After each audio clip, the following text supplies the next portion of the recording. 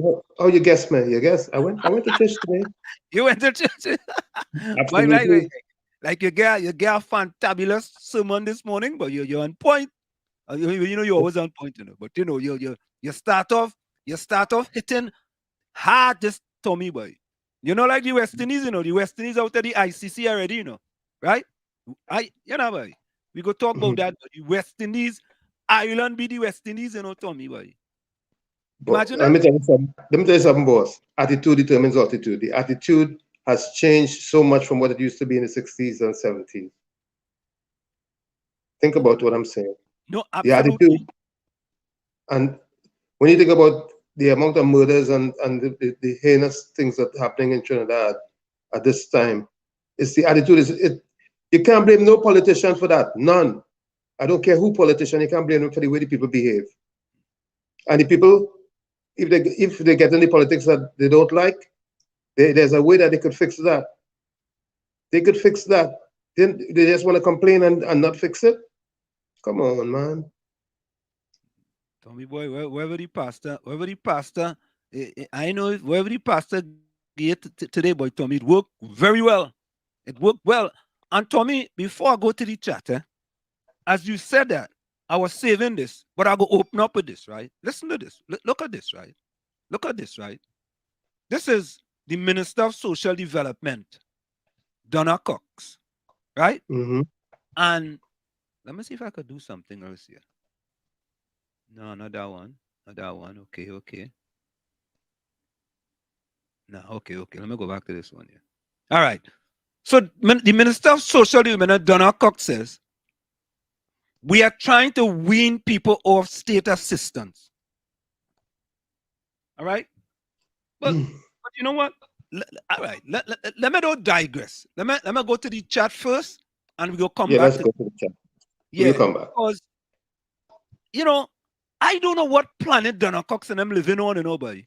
I really and truly, you know, what I wanted to wean certain people of the government. I wanted to wean Faris Al-Rawi of the government, right? I wanted to wean Stuart Young family of the government. I wanted to wean Terence Dial Singh family of the government. You know what pains me? You know what pains me? Yeah. Manon had a plan to wean all of them bloodsuckers off. Bloodsuckers, Tommy, keep on preaching today. I said bloodsuckers, and you. He was railroaded. He was railroaded by the same man who. You, Donna Cox. Let me calm down. Take a deep breath.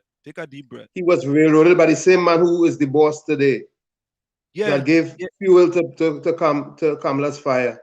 Yeah, and Donna Cox, I will come for you, you know, because all you're too wicked and evil, Donna Cox. All you're wicked, Donna Cox. All there's a bunch of wicked people. All you don't seem to see no part of government again. None. All you, Donna Cox.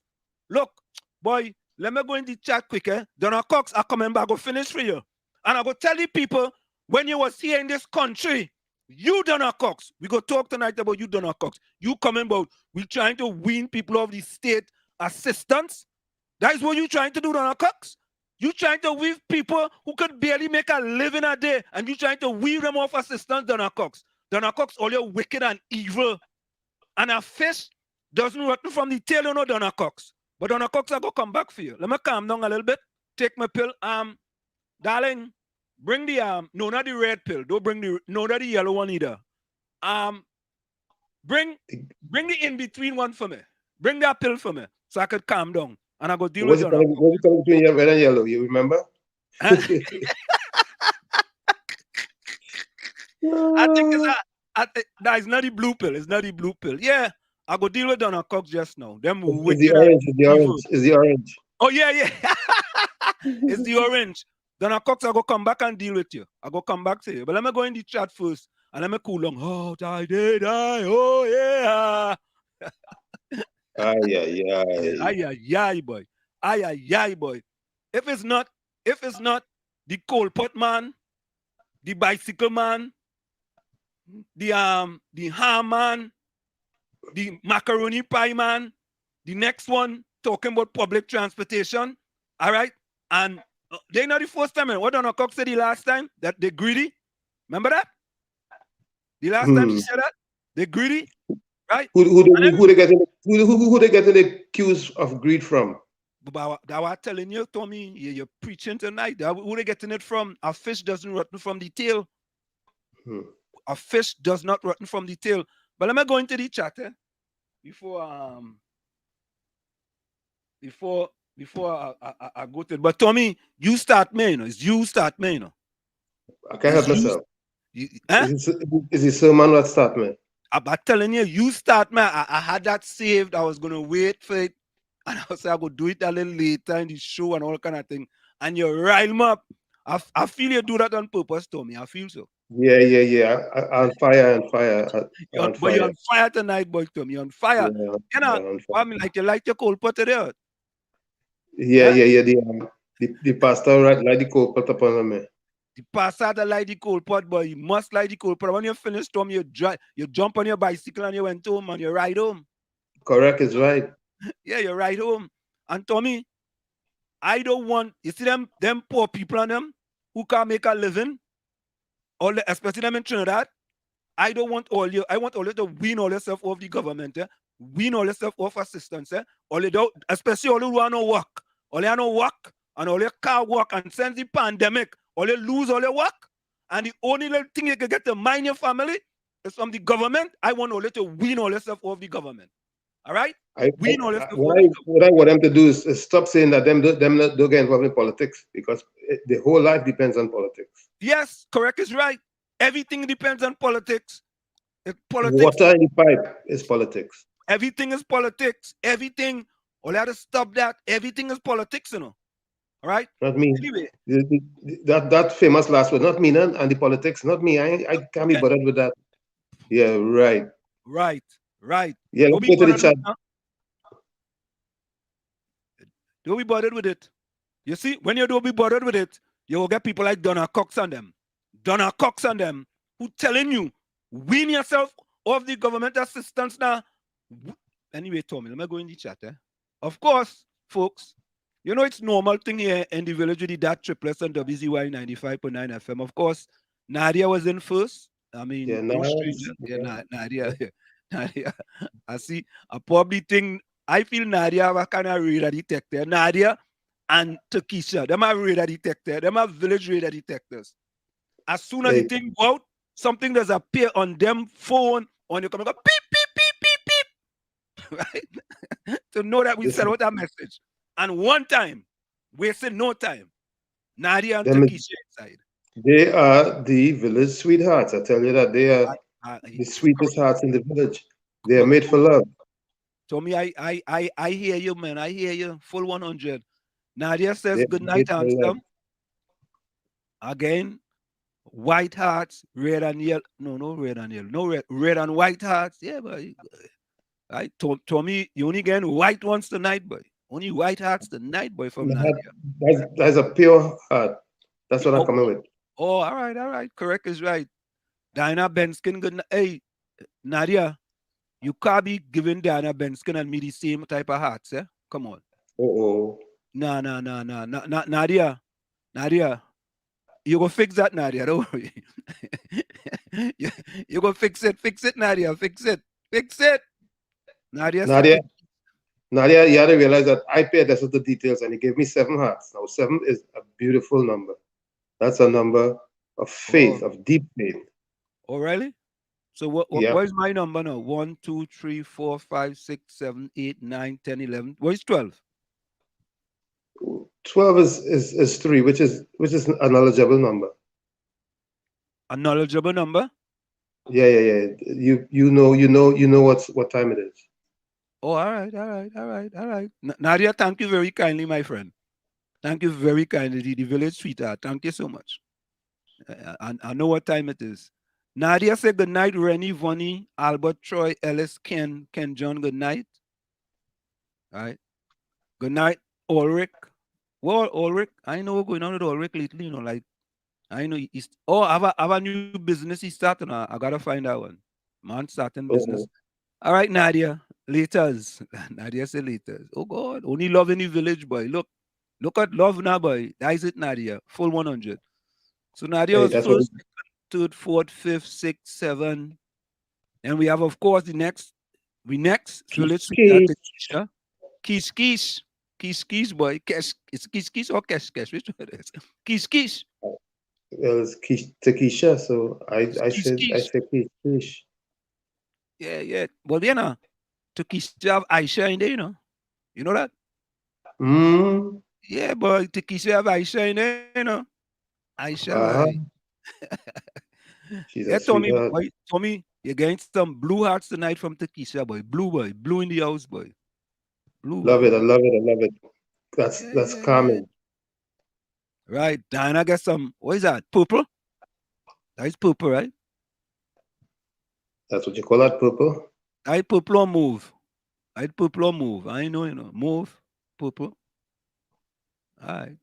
Kisha tell me where is that one? If it's purple or move, you know, we cannot colorblind here in the village. So Kisha But those are strong colors. Yeah. No doubt about it.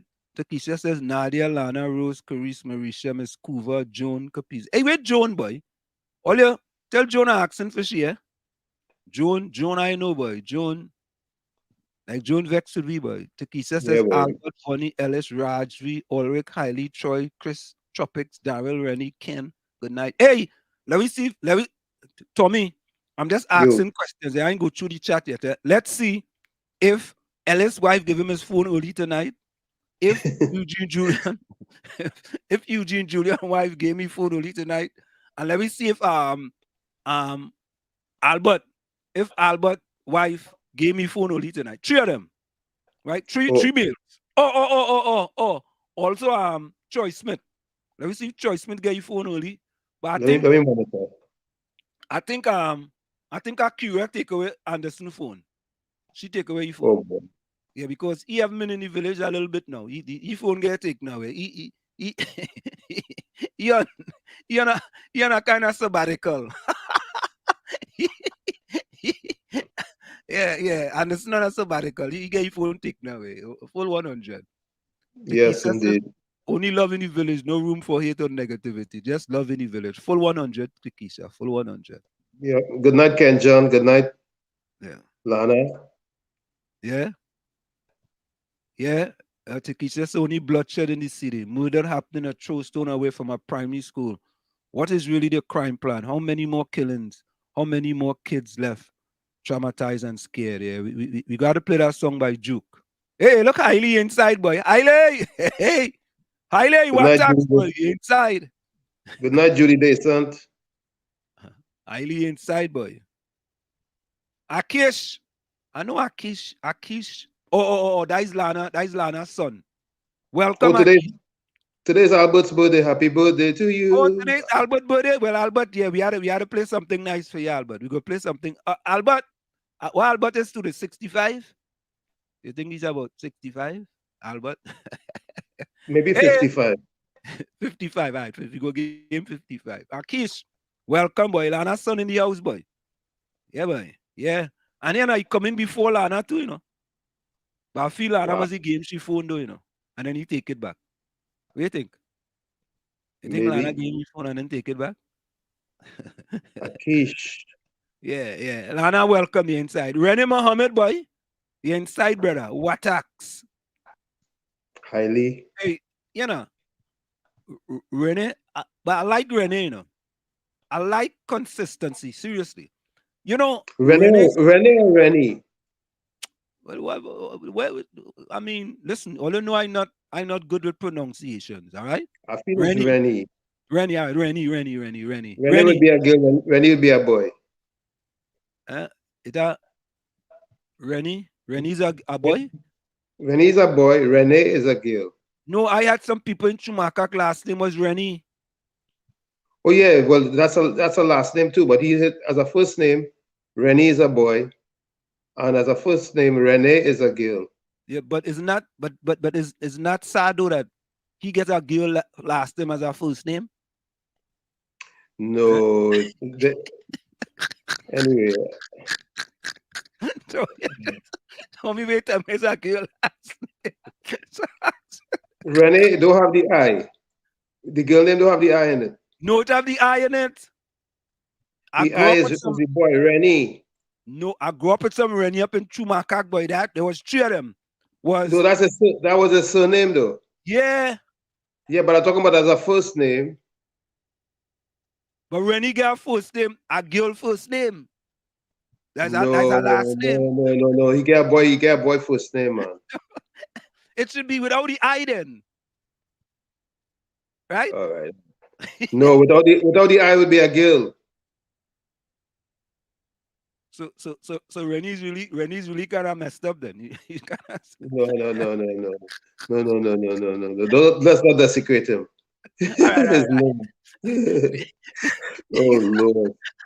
All right. Rennie, we apologize.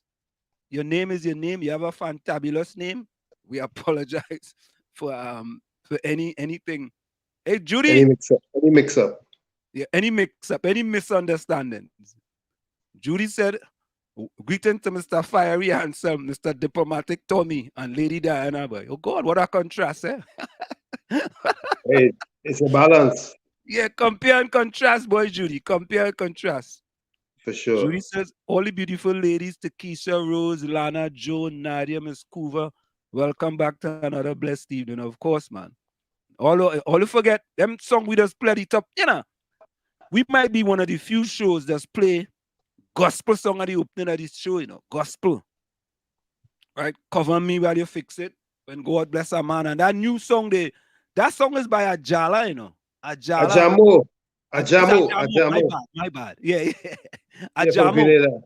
Right. You see now, boy, he gone over, he cross over too, man. Yeah. You know, He's always been a good one. Yeah. And Judy says to all the guys, Albert, Rennie, Carice, Vonnie Roberts, and all welcome back. Yeah, man. Hey, Rose, good night, girl. Rose by any other name spells the same, you know. Rose, good night, handsome. Oh, Rose. Yes. You know, good night, Rose. Rose stepping up too, you know. Rose getting emojis now, you know. You know what I mean? Yeah. Yeah, but Rose is our original village sweetheart, you know. Yeah. He's original? Original? Mm-hmm. Yeah. Good night, Diana. Diana should be joining us just now, folks.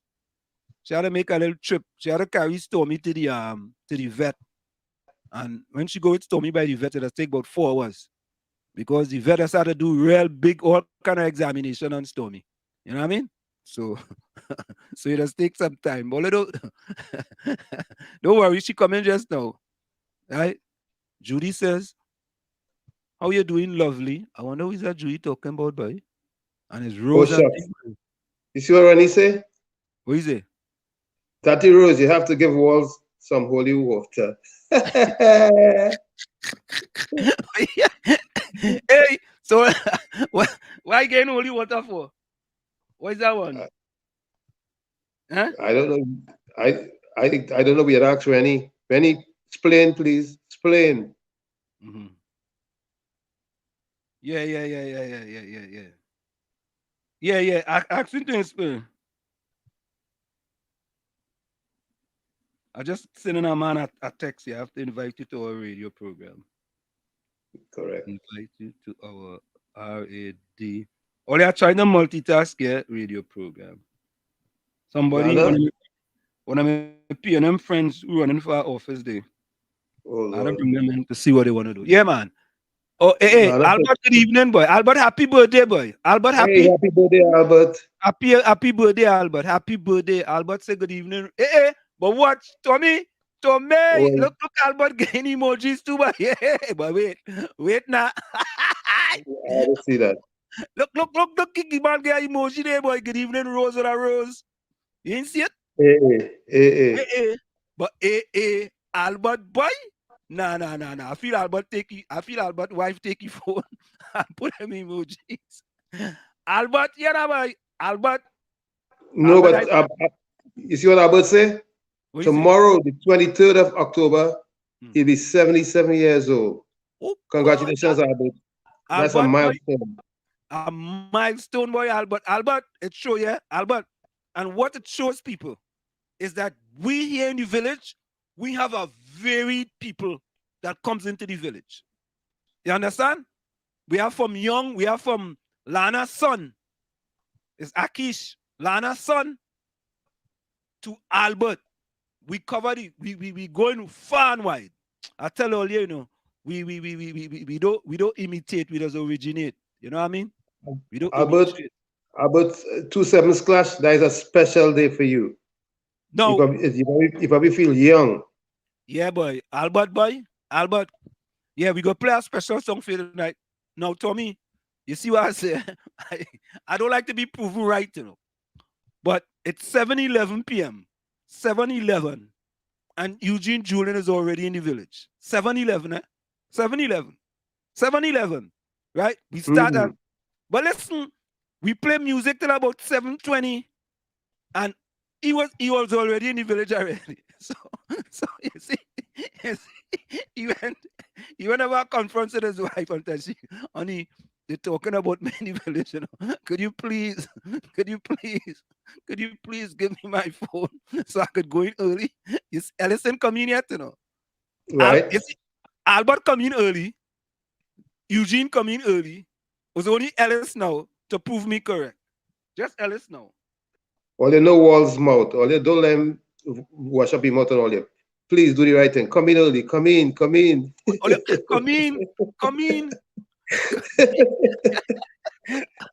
they know Wall's mouth. Come in. Come in. Let me say a special hello to my Chumacanian friends, Curtis Montchashad. But look at this, Tommy. Look at this. Look who come in the village now. Dane Wilson. Right? Now, Dane Wilson, if I'm correct, Dane Wilson is supposed to be running. Dane, I want you to correct me if I'm incorrect. I want you to correct me if I'm wrong. This is he actually sent me a note right now. Right? So Dane Wilson, I believe, is running for social media officer in the upcoming internal election of the PNM. Right? And he's running by himself. He's not in any slate, is my understanding. So I'll just say a special welcome in the village to Dane S.G. Wilson. He's running for social media officer in the PNM internal election. And Dane Wilson, we welcome you. Welcome to the village, Dane. And as a matter of fact, what we'll do, Dane, I'm letting you know ahead of time now, we are going to have different debates here with candidates who are running in the PNM internal election. And we are going to, oh, you want to know my last name? Yeah. So we're going election candidates. We already have, I think I want to confirm that Dr. Shane Mohammed is going to be moderator. We'll be inviting those who are running for political leader, those who are running for chairman, anybody that's running. If you're running unopposed, it's all right. You already win already, right? So we don't need to interview you anymore. But anybody that has an opponent, we'll send them an official invitation to come in. We'll have a moderator. We will just sit on the sidelines watching and listening, you know, and putting up the announcement at the top of the hour and so forth. And we will let what we would do also is we would request questions from the chat. Correct is right, Tommy. and For we'll the post, candidates. right, and we'll take those questions and we'll lace with we'll kind of ask the question, but we'll prompt Dr. The Mohammed, moderator. right, who's will be the moderator, and we will ask such questions. So Dane G will welcome. Let's say welcome to Dane. And I say rain falling hard. Welcome, Dane. Welcome, Dane. Oh boy. Welcome Dane. Welcome Dane. Yeah, Rain, yeah, Keisha. well, let it rain, Lana. Let it rain. Yeah. Yeah, cover me for my family to Keisha. Full 100. Yeah, yeah. That's why we play that song, eh? Yeah, cover Hey, your mouth. Yeah, yeah. um, Yeah, um, Lana. Walls. You see what Yeah. Rennie said? He said, Walls, you're getting kicks on my name. Don't let me send a don't let me send Mother Cornhawks for you. Who's mother caught up? He says she'll make you ball like a fall cock. Or Donna Cox. Oh God! Well, yes, yes. Lord. That's a Yeah. good one. Ready, you're good. Ready, you're No, good, no, you're good. yeah. Hey, look, hey. Rose sending good night to Eugenius. But where is you, Nike going already? I ain't Come seen on, no Mean Gene. We want to see your face in the yeah, village. man. We ain't see you, no, man.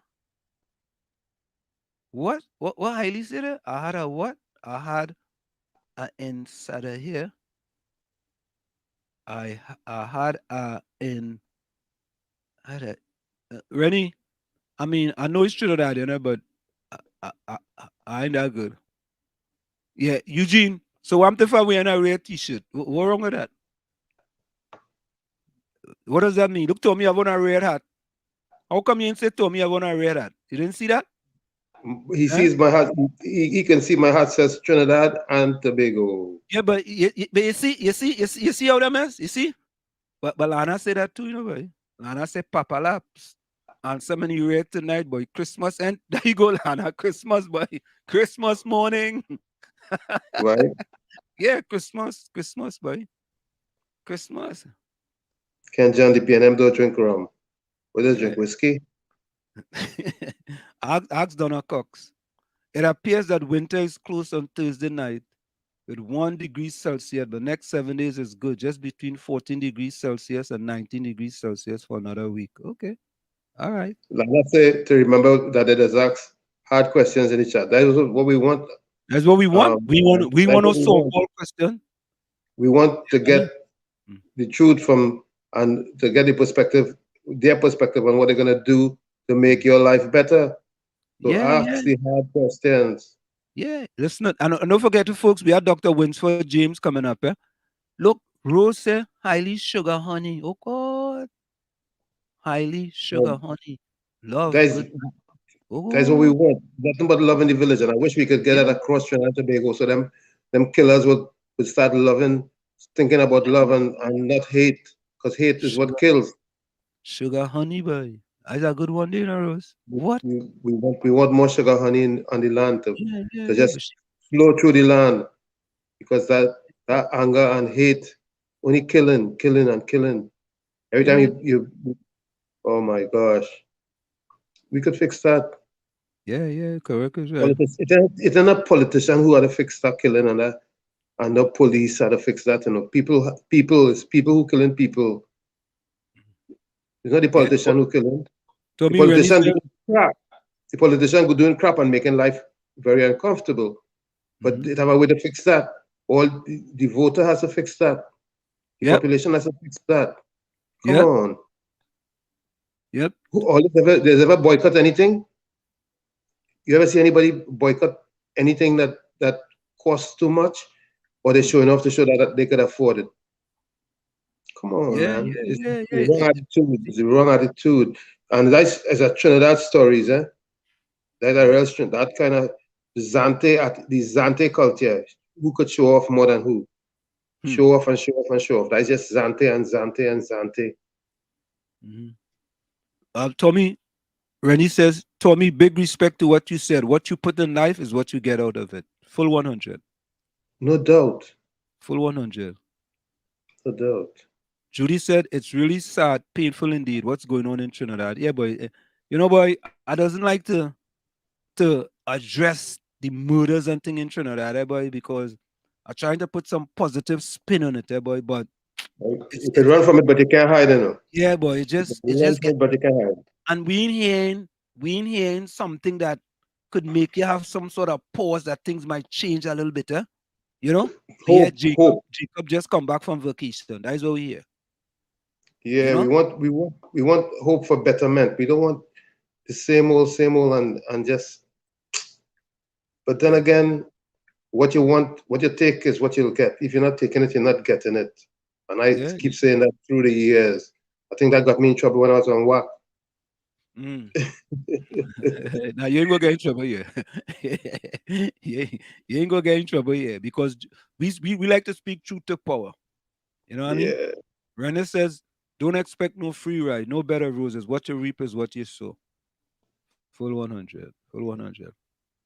Albert yeah, says, "Life is up and down, but one has to understand what life is all about." Oh God, boy, we get some wisdom here tonight in the village, boy. Tommy, boy, you start, boy.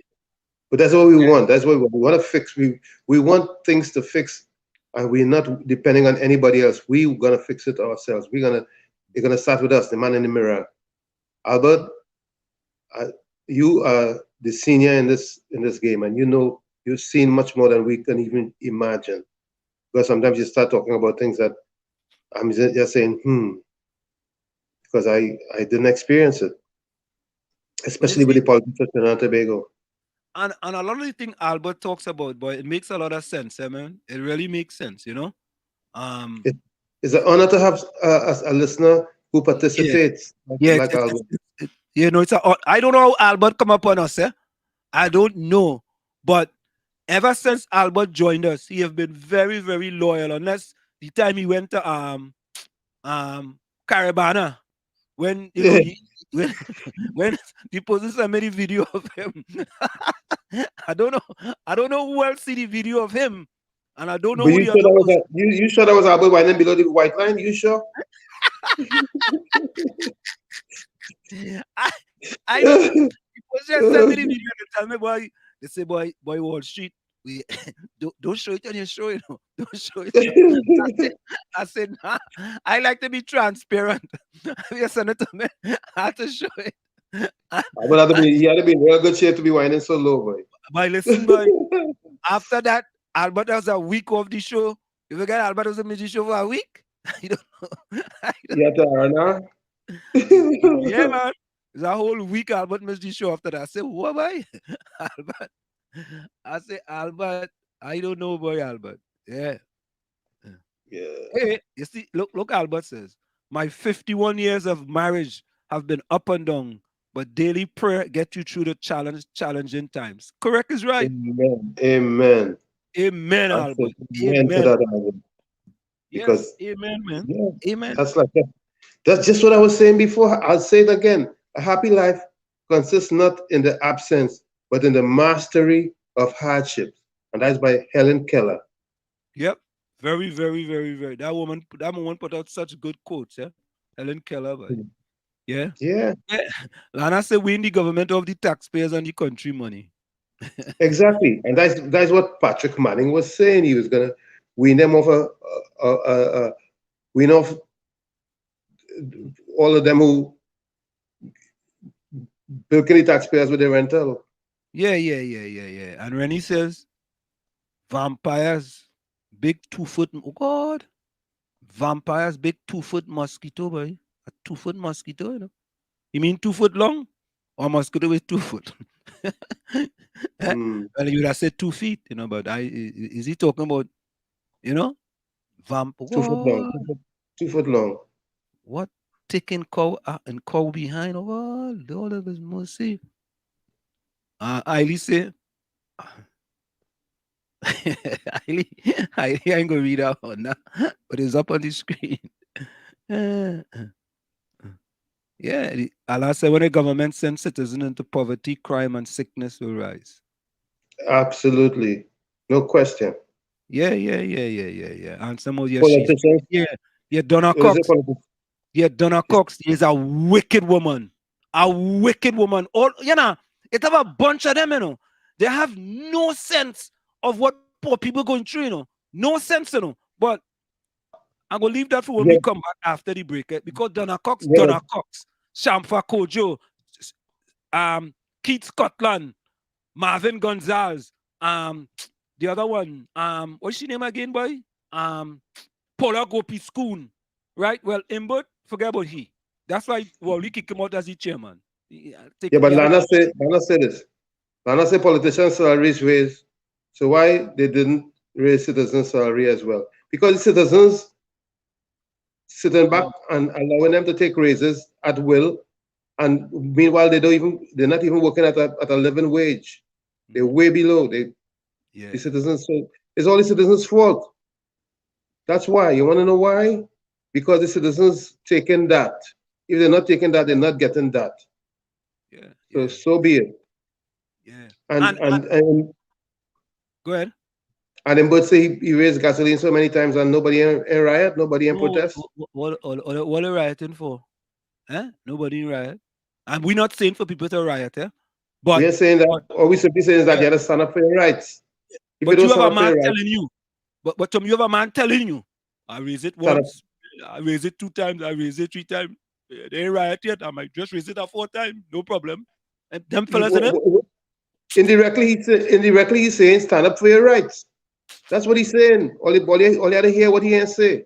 Mm-hmm. Come on. And it's like every day. No, let me not say every day. Almost monthly, one of them coming out with something that they are absolutely clueless about what the people are going through. Clueless. A bunch of clueless people what they're going through. You know, and they keep saying it over. It's like stick breaking their head not in their ears, you know, in their head. It's like they went to the dentist. I don't want to say where it break. I ain't gonna say that either. It's like they went to the dentist and the dentist misfire and he shoot Novocaine in their brain and they're only using 5% of the brain because the other 95% numb. They're only using 5% because the other 95% numb. Right? So they could come and talk this type of crap almost monthly. If it in one is the other. And they're having a meeting on Tuesday. Let me hear what crap they're going to talk about that meeting in Belmont they're having on Tuesday. Right? With Rowley. Let me hear what kind of crap they're going to talk about it then on that day. I want to hear what kind of crap they're going to talk about then. You see, but then again, it's talk, and talk is cheap. Yeah, but let me go for a quick station identification. It's in the village with the Dat Triplets on WZYE 95.9 FM.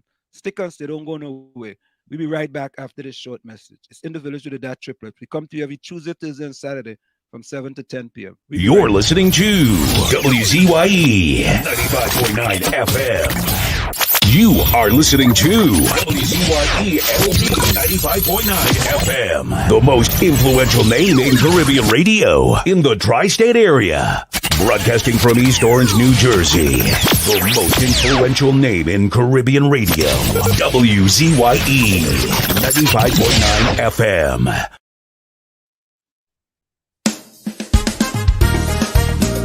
Help! Somebody help me! I'm looking for Jacka. Boy, I tired go around the country, you know. I don't know what to do again. Looking to buy a donkey to sell coconut in town. Can't afford to buy a pickup to tote me nuts around. So I gone up in the country looking for jackals to buy. But everybody I check, just keep on telling me. They say up here do a donkey, Parliament a plenty. Up here do a donkey, Parliament a plenty. If you want to see real donkey, Parliament a plenty. If you want to find real donkey, Parliament a plenty. Donkey for sewing day, donkey for sewing day, donkey for sewing day, donkey for sewing day, donkey with PhD, doctorate, law degree, donkey that dance for so, don't know from head to toe. Looking for a donkey, you want to find real donkey, fat donkey, maga donkey, any kind you can get it.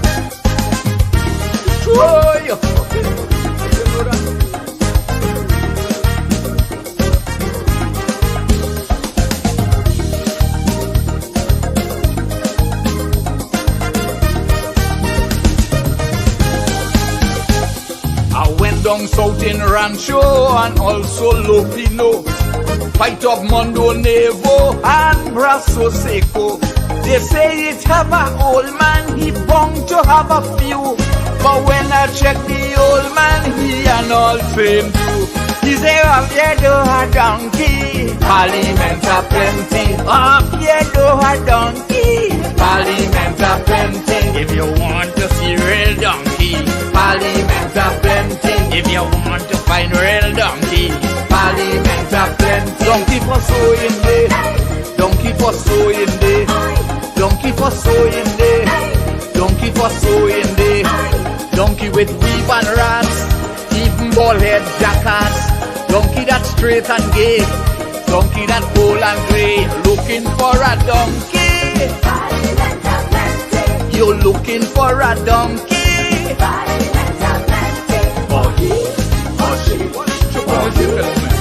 I know shiny donkey. I know what black donkey, grey donkey. What you telling me about? Oh yeah. Hey. Oh yeah. I wonder if I rain happen. They say that donkey looking like Saddam and some looking like Madam. Long time had plenty donkey all over the country. You coulda buy 2 or 3, easy. But since it have a shortage of jackass, so they say, just wait until election when they come out to pray. Up here do a donkey, Parliament a plenty. Up here do a donkey, Parliament a plenty. If you're looking for a donkey, Parliament a plenty. If you want to see real donkey, Parliament a plenty. Donkey for sowing day, donkey for sowing day, donkey for sowing day, donkey for sowing day. Donkey in suit and tie, who love the mama guy. Drunk and corrupt donkey, that like to lie plenty, looking for a donkey. So you want to find real donkey in right road. Oh boy, you have to have national pride. Up in the red house now, they gone back up there. I never go up there before. Boy, ask people looking for a donkey. You're up and down the country. I feel like we'll check out my partner Ronnie, the old donkey man. He must know where I could get some. Before they looking to send me in prison or something, And of course, we are back with you. It's in the village with the Dat Triplets on WZYE 95.9 FM. And that is no other than Emba, boy. Emba say, he said that plenty donkey. Emba, them not easy. But let me bring it over. Go ahead, Tommy. I said he can't tell no lies. Tommy, let's bring in our guest here tonight. No other than Dr. Winford James, joining us in the village with the Dat Triplets on WZYE 95.9 FM. Dr. James, how are you doing this splendid Thursday? I am strong and good. Good evening, Dr. James. And Tommy's also with us. Yeah, your friend Diana is going to be joining us shortly. She had to take a dog to the vet. Diana is going to be joining. Yeah, she had to take a dog by the name of Stormy to the vet. And whenever she takes a dog to the vet, that? No, Diana Benskin. No, Diana on our show. Diana on our show. Okay. Yeah. Diana on our show. Whenever she has to take a dog to the vet, and whenever she takes a dog to the vet, it takes about 4 hours. You know what the vet? Bless you. I sometimes get the impression she's avoiding me. No. You know, as soon as she comes, I'm sure she's listening. You know, I wonder. You know, I really wonder. You know, my apologies. Bless you. That's all right. Yeah. So, Dr. James, how are things going in Tobago? How are things in Tobago? I think Tobago is planning for the Tobago Carnival. That's coming up next weekend, I think. Yeah, but that will be the big event in the island.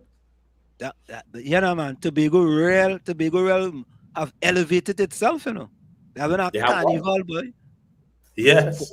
All the years previously, did Tobago have their own carnival prior to this? Yeah. Did they? Yeah, no, this is the first time. The carnival in Tobago used to be at the same time as with the Trinidad. national carnival. Mm. Yeah, as the And national carnival. okay, But and a number of reasons operated in the decision to hold it in October. mhm, And I think one of them had to do with COVID-19 and how ready the island was to mount a carnival that didn't have any specialness about it. But this Dr. one, James, apparently, the people, the promoters, the planners have had time to, to put a particular stamp, a Tobagonian stamp on the carnival. I mean, there's a team that even went to Grenada to observe how Grenada did it. And you do know that the different islands of the Caribbean have their own carnival, right, on different dates. mhm, Dr. James, I was reading that Trinidad was pretty, or operators in Trinidad were pretty unhappy with the fact that Tobago looked to Grenada for advice on that when they believe that they should have looked to Trinidad for advice. What say you? I don't know. I mean, look at the size of Tobago, right? Look at the size of Trinidad. Look at the fact that Tobago's carnival has been subsumed in the national carnival, put it that way. But it's basically Trinidad carnival, right? And if you want to come up with something that is different from the national carnival, it is not a bad idea to check out those islands as small as you that have their own carnivals to determine what the challenges are, what the successes are, and what you can learn from a small island state that, of course, is far smaller than Trinidad. Now, I don't know that they did not seek advice from Trinidad. I don't know the story in relation to that, but it would surprise me if they had not checked with advisors in Trinidad because we are one country. But if you want to know how Nation. a small island runs its carnival, you really can't go to Trinidad, can you? If you have different players in the carnival playing field, and some are far bigger than the others, you probably can assume that the bigger ones will handle their affairs a little bit differently from the smaller ones, right? So I think it is a size identification with the smaller islands. But yes, you are right. People raise issues with that, may have been offended, but at the same time, it turns out that there are learnings apparently that have been adopted from Grenada and other small islands, which visitors to the carnival, participators in the carnival, are likely to benefit from. So I hope that answers the But question. Hmm. I hear you, but there's the belief that even the smaller islands and even the other countries all take their cue from Trinidad's What operations. kind of Isn't cue that do they true? take? Cue like what? Well, they get ideas. They get ideas for their carnival from Trinidad. Yeah, but you see, I'm asking you specifically for those ideas because you can learn from anybody. We could go Brazil and learn from Brazil, but we'll come back with specific ideas. What I'm asking you is, I what are the I specific agree. ideas that you are referring to? For example, the type of shows, for the build up and the way they structure it, and even sometimes, quote unquote, some of the security details. Hmm. Let me see if I could assist because it's our business, whether it is in Trinidad or in Tobago, it's our business. We don't have a large queen of the band and king of the band shows. We do have those, but there we have had carnival and in Tobago at the same time as Trinidad has had. We have um, Calypso Fiesta in is it San Fernando? Um, Yeah. and then we have the Monarchy Finals. We have what you call it in Trinidad. that competition where the Santimanite competition. What do you call that The competition? Mashgra. The what? The Mashgra. No, you have the Mashgra as well, but we also have a situation where people make up lines, extemporize as they go. Extemporaneous. Yeah, the extempore competition. We have in Trinidad we have two cities mainly that participate, and that's San Fernando and Port of Spain. I don't think Arima Mass is that big to even talk about. So there are two cities in Trinidad that really are the focal points of Carnival celebration. In Tobago, it will only be Scarborough. Yeah. And there was a lot of focus on wire bending to create a specter of color and joy and so on in the costuming process. I don't know that Tobago is going, while it might have some of that, I don't think they're going to emphasize that at all. I have not followed the specific things that they have to do, but I hear people talking about an evening when there will be a line down at Mount Irving Bay Hotel, if you guys know that hotel, which is distinctly different from what the offering that Trinidad offers. We have, as I said, the Calypso tents, in Trinidad. Even though there has been a reduction in the number of Calypso tents, we do have several Calypso tents in Trinidad. I don't think, for example, Tobago can. I mean, even if it's learning from Trinidad, I don't think Tobago will do well to, have different Calypso tents. In other words, what I'm saying is, Trinidad, because it's so much bigger, while it can offer, and I don't think there's anybody in the Caribbean that handles Carnival better than Trinidad.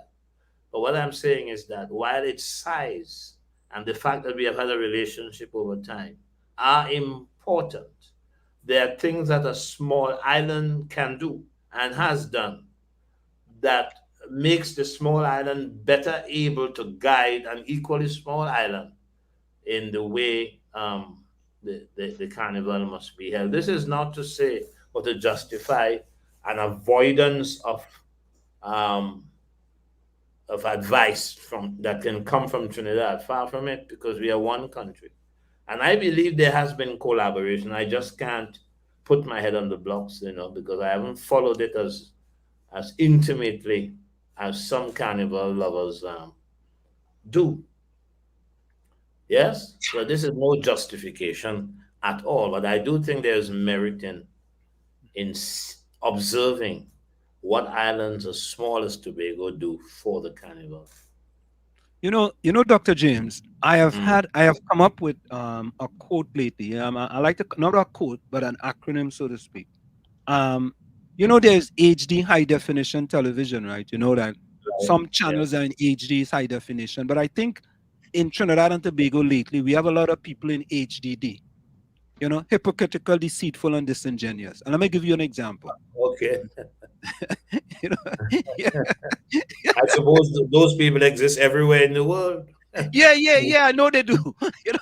But sometimes, you tend to see a lot of them when certain things happen. They are laying dormant. And when certain things happen, they go from high definition, to HDD, hypocritical, deceitful, and disingenuous. Let me give you an example. The NCC goes to Miami Carnival to learn from Miami Carnival, right? Wow. Right? The NCC goes from Trinidad and Tobago to come to Labor Day Carnival to learn from Labor Day Carnival, right? Right? When Tobago goes to Grenada, people are complaining, why is Tobago going to Grenada? If we are considered to be the Mecca of Carnival, what are we going to Miami and Labor Day Carnival for? Yeah. Well, there was a certain self-righteousness when when you have come up in a country like ours from the 1880s, when both islands were joined together politically, right? With Tobago being governed from Trinidad. And there's a certain dependency and reliance on leadership from Trinidad in every matter.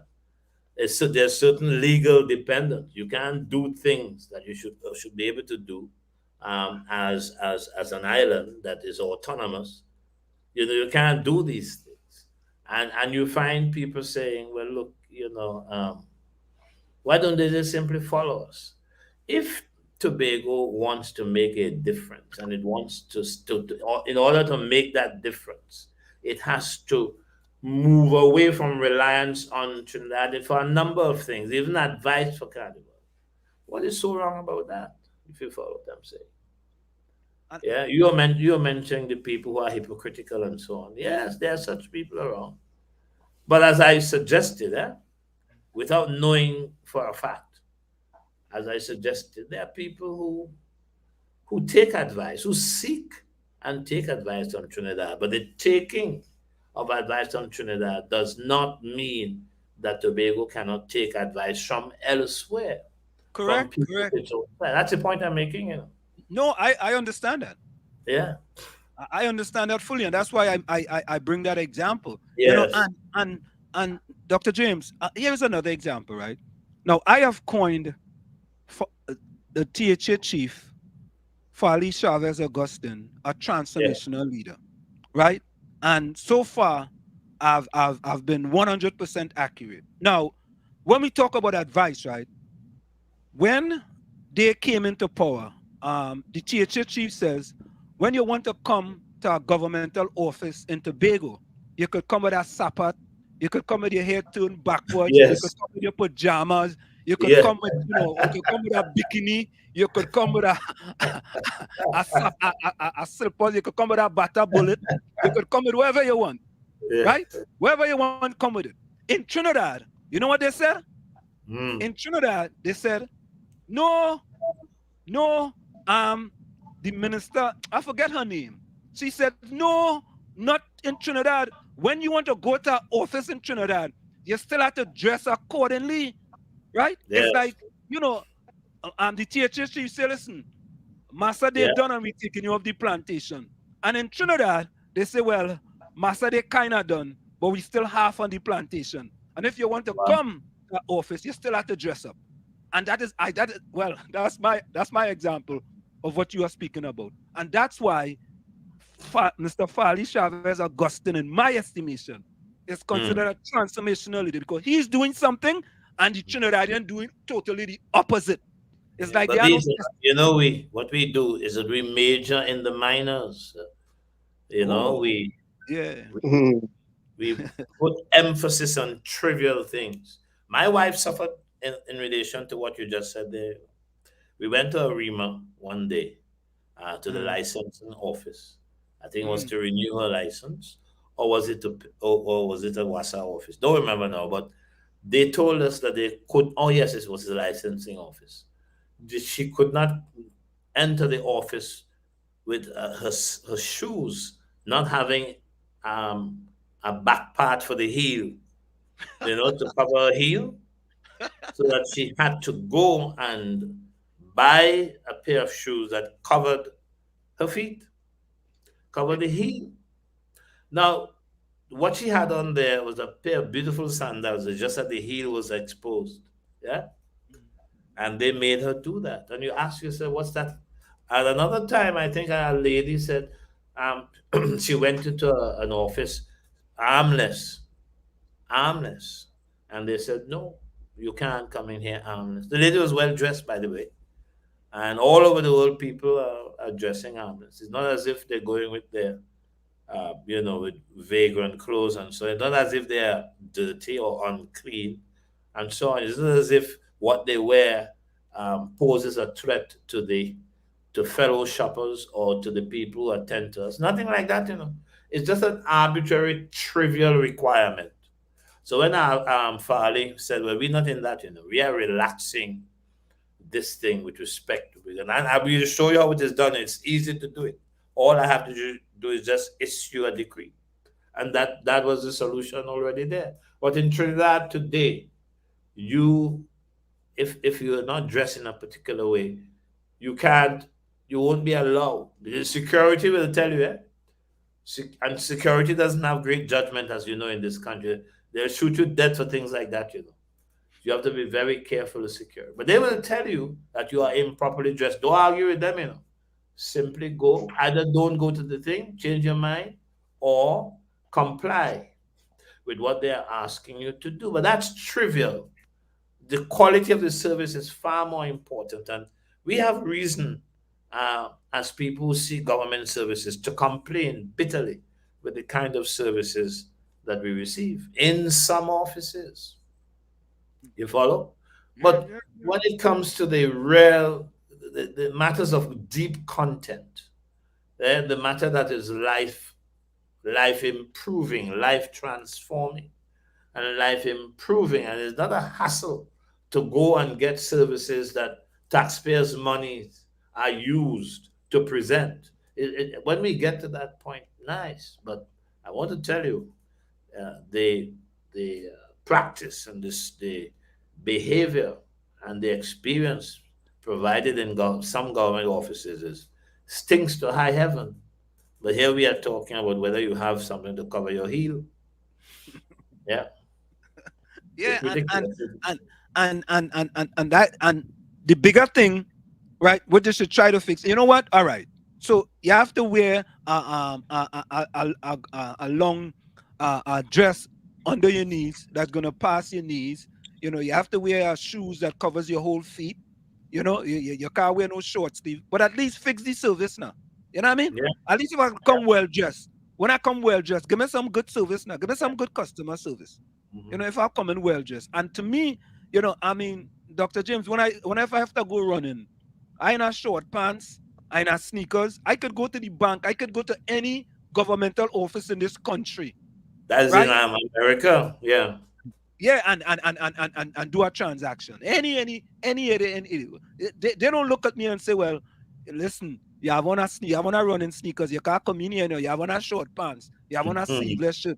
And in 2022, we in Trinidad and telling you can't come in like that. But you know, I mean, it's like another. But anyway, Dr. James, say hello to your good friend Diana Benskin. She's with us now. Oh, Miss Benskin has joined us.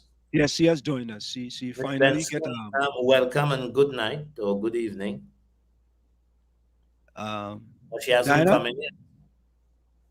Okay, I think her mic When she might be. comes in. Yeah. All right, she will come in. You know, but Dr. James, what is on the cusp of many Trinbagonians today is the upcoming internal election in the People's National Movement. Right. And you know, I think one of the most talked about race is the race for political leader of the People's National Movement. It's the most important office. Yeah. Yes, between Prime Minister Rowley, Mrs. Karen Nunes Teixeira, Junior Good night, everybody. Are you hearing me? Diana, welcome. We have been dying to have you. Well, I explained to Anselm I had a 3-hour journey to Massachusetts and back. So 6 hours. Related to a dog, I think. No, don't listen to Anselm, yeah? You see how Anselm like bacchanal and confusion? Yeah, we must take what he offers with more than a pinch of salt. Right? Yeah, he's a bacchanalist PNM. But listen, you know, I came in where you're. Good night, Tommy. I came in where you guys were talking about a dress code. You know, I would be concerned someone coming into the bank with their or going to the office with their face covered rather than their heel uncovered. Right. You know, and you're forced to wear this mask now. Who would ever think that in 2022, a black person, we're talking in America, could walk into a bank with a mask on their face and you're conducting business as usual. Huh? You see what I'm saying? But yes, it's the most serious matters, the matters of greater moment.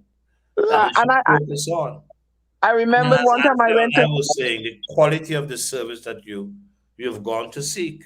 I remember one time I went to clear a barrel and I had slippers on my feet.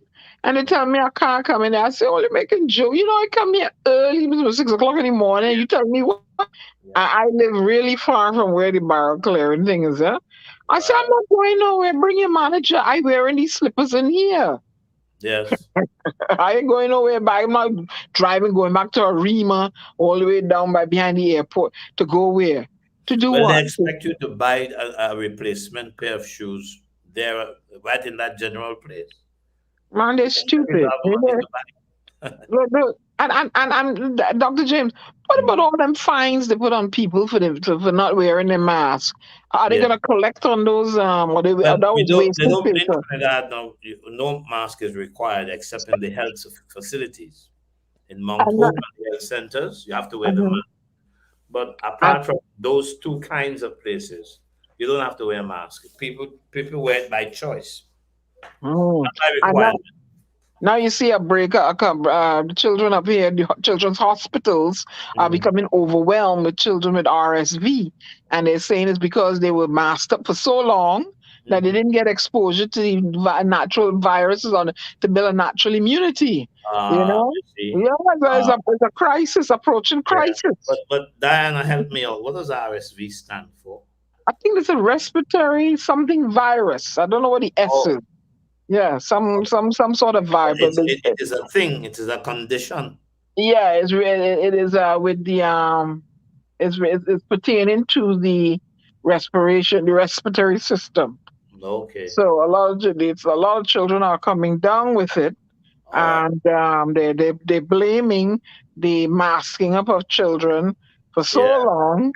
You Hmm. know, right? They may want to know. They say, well, you know, That is serious. Anything mhm, that has to do with our children yeah, is a they call it respiratory syncytial virus. mm, mm. Yeah, right. But I will ask when we are done with the show, I'll ask Siri to give me information on it. Oh, You know you the are, phone can help you out, right? oh, you don't read books. You go to Siri and I do Google. read, but sometimes it's more convenient to have them phone talking to you. I have the phone talking. Yes, the Why phone. don't you ask Siri the formula to build a pod to what's the word? Transport you like how they used to transport Dr. Spock and Yeah, the fella. Huh? yes. Sometimes she will tell you, I can't do that. I don't have those capabilities. Siri boy and But the Alexa. point is, Siri can find stuff for you very quickly, a matter of seconds. And you may want to ask Siri to read it for you, or you can read it yourself. Maybe Dr. Earl, you have to ask Siri what he should do now. You mean now that he's challenged by Karen? What should I do now, Siri? Well, Siri will simply say, I don't have those capabilities. One of your options is to cede the place to Karen. It's time that you go. That's an option. But It's time that you go. Dr. James, did Yes. you just say, see the place to Karen, it's time that you go? Is that what you just said? I'm saying that's an option that Siri can invite Oh, that's an option. Raul Maybe, to consider. maybe And Alexa might Siri might ask you, do you want another option? what would that be? No, I'm just saying I can give you several options. I don't but know if Siri actually has those capabilities, but another option is to stay in situ because within the party, it said the active party that the public knows about. We haven't seen any challenge from the people around Dr. Rowley to Dr. Rowley's continuing leadership. So the thing is, the point is, Siri can say you can, but it's too late now, of course. At the time when it was possible, you could have made it easy for people to challenge you by saying, it's a free country. You guys can challenge if you wish to. I don't think that even though he challenged Mr. Manning in his day, wanted that to happen. But Dr. James, we got to be honest, though. We got to be honest. There's an unwritten policy under Dr. Keith Christopher Rowley that if you are in the cabinet, you cannot challenge him for political leader. And Right. it has borne out that since he has been the prime minister, no one within the cabinet, well, was Pennybeck? No, Pennybeck challenged him when he was before they were in it's 2014. She backed down. He sent her abroad with yes, to the UN, right? Yeah, To the UN ambassador, right? Yes. And no one And I said this, Dr. James, no one within the parliament under Dr. Keith Christopher Rowley can challenge him for political leader. And I hate to be right. I hate to be correct. It didn't happen. Well, and that is unfortunate. That is not a democracy. That was in the days of the other prime ministers as well, other political. Manning, for example, said it was the darkest day when Rowley challenged him for the political leadership. You remember that? No, yes, of course. And I'm saying so that Manning did not want that to happen because that was it was not illegal, it was in violation of custom. It wasn't customary for that to happen. What you're saying now, that still continues. So that it's somebody from outside of the cabinet who is now challenging Dr. Rowley, right? Yes. And so then, Dr. James, it's not a democracy, it's a democracy. Because if it is a democracy, right, anybody should be able to challenge for leadership, right? But and of course be publicly examined by the voters. Exactly. Yeah. Right. That's what I said. I asked the process, and you have somebody who's challenging Dr. Rowley, answering questions with respect to their leadership, not only of the PNM, but logically, the country. Because if you're going to be the political leader of a party, it's because you are aiming to be the prime minister of the country, right? Correct. I'm just saying that people must be. It's not simply a matter for the PNM, right? Anybody who tells you that is not very thoughtful. You follow? Yeah. And I'm but saying, why shouldn't as a member of the public, it would be nice if all prime ministerial hopefuls should be examined by the public, not only by the party, of course, but also by the public. Because they are the ones who will govern all of us, if you understand my point. All of James. Right? So that, as you said, it's not customary for that to happen. I don't know that Dr. Rowley would mind, but the point is you would perhaps not be in his cabinet if you did so. Correct. If you did so, he might probably find another place to put you. Out of Trinidad. Out of Trinidad, not in Trinidad. No, that's how leaders behave. We custom and culture are serious determinants of our individual behaviors. But he's not going to be there. He's not going to live another 70 years. It's 70 years, right? So what? I mean, you gotta be realistic and practical. Yeah, the country need planning as well. Not so. Yeah. I find I don't know. You can't challenge him, and you can't. I can't talk like that, right? But I don't speak like that. Anybody can be challenged. You follow? I wished I was in Parliament because I would be on him like a tick. You mean if you were a member of the PNM or a member of the UNC?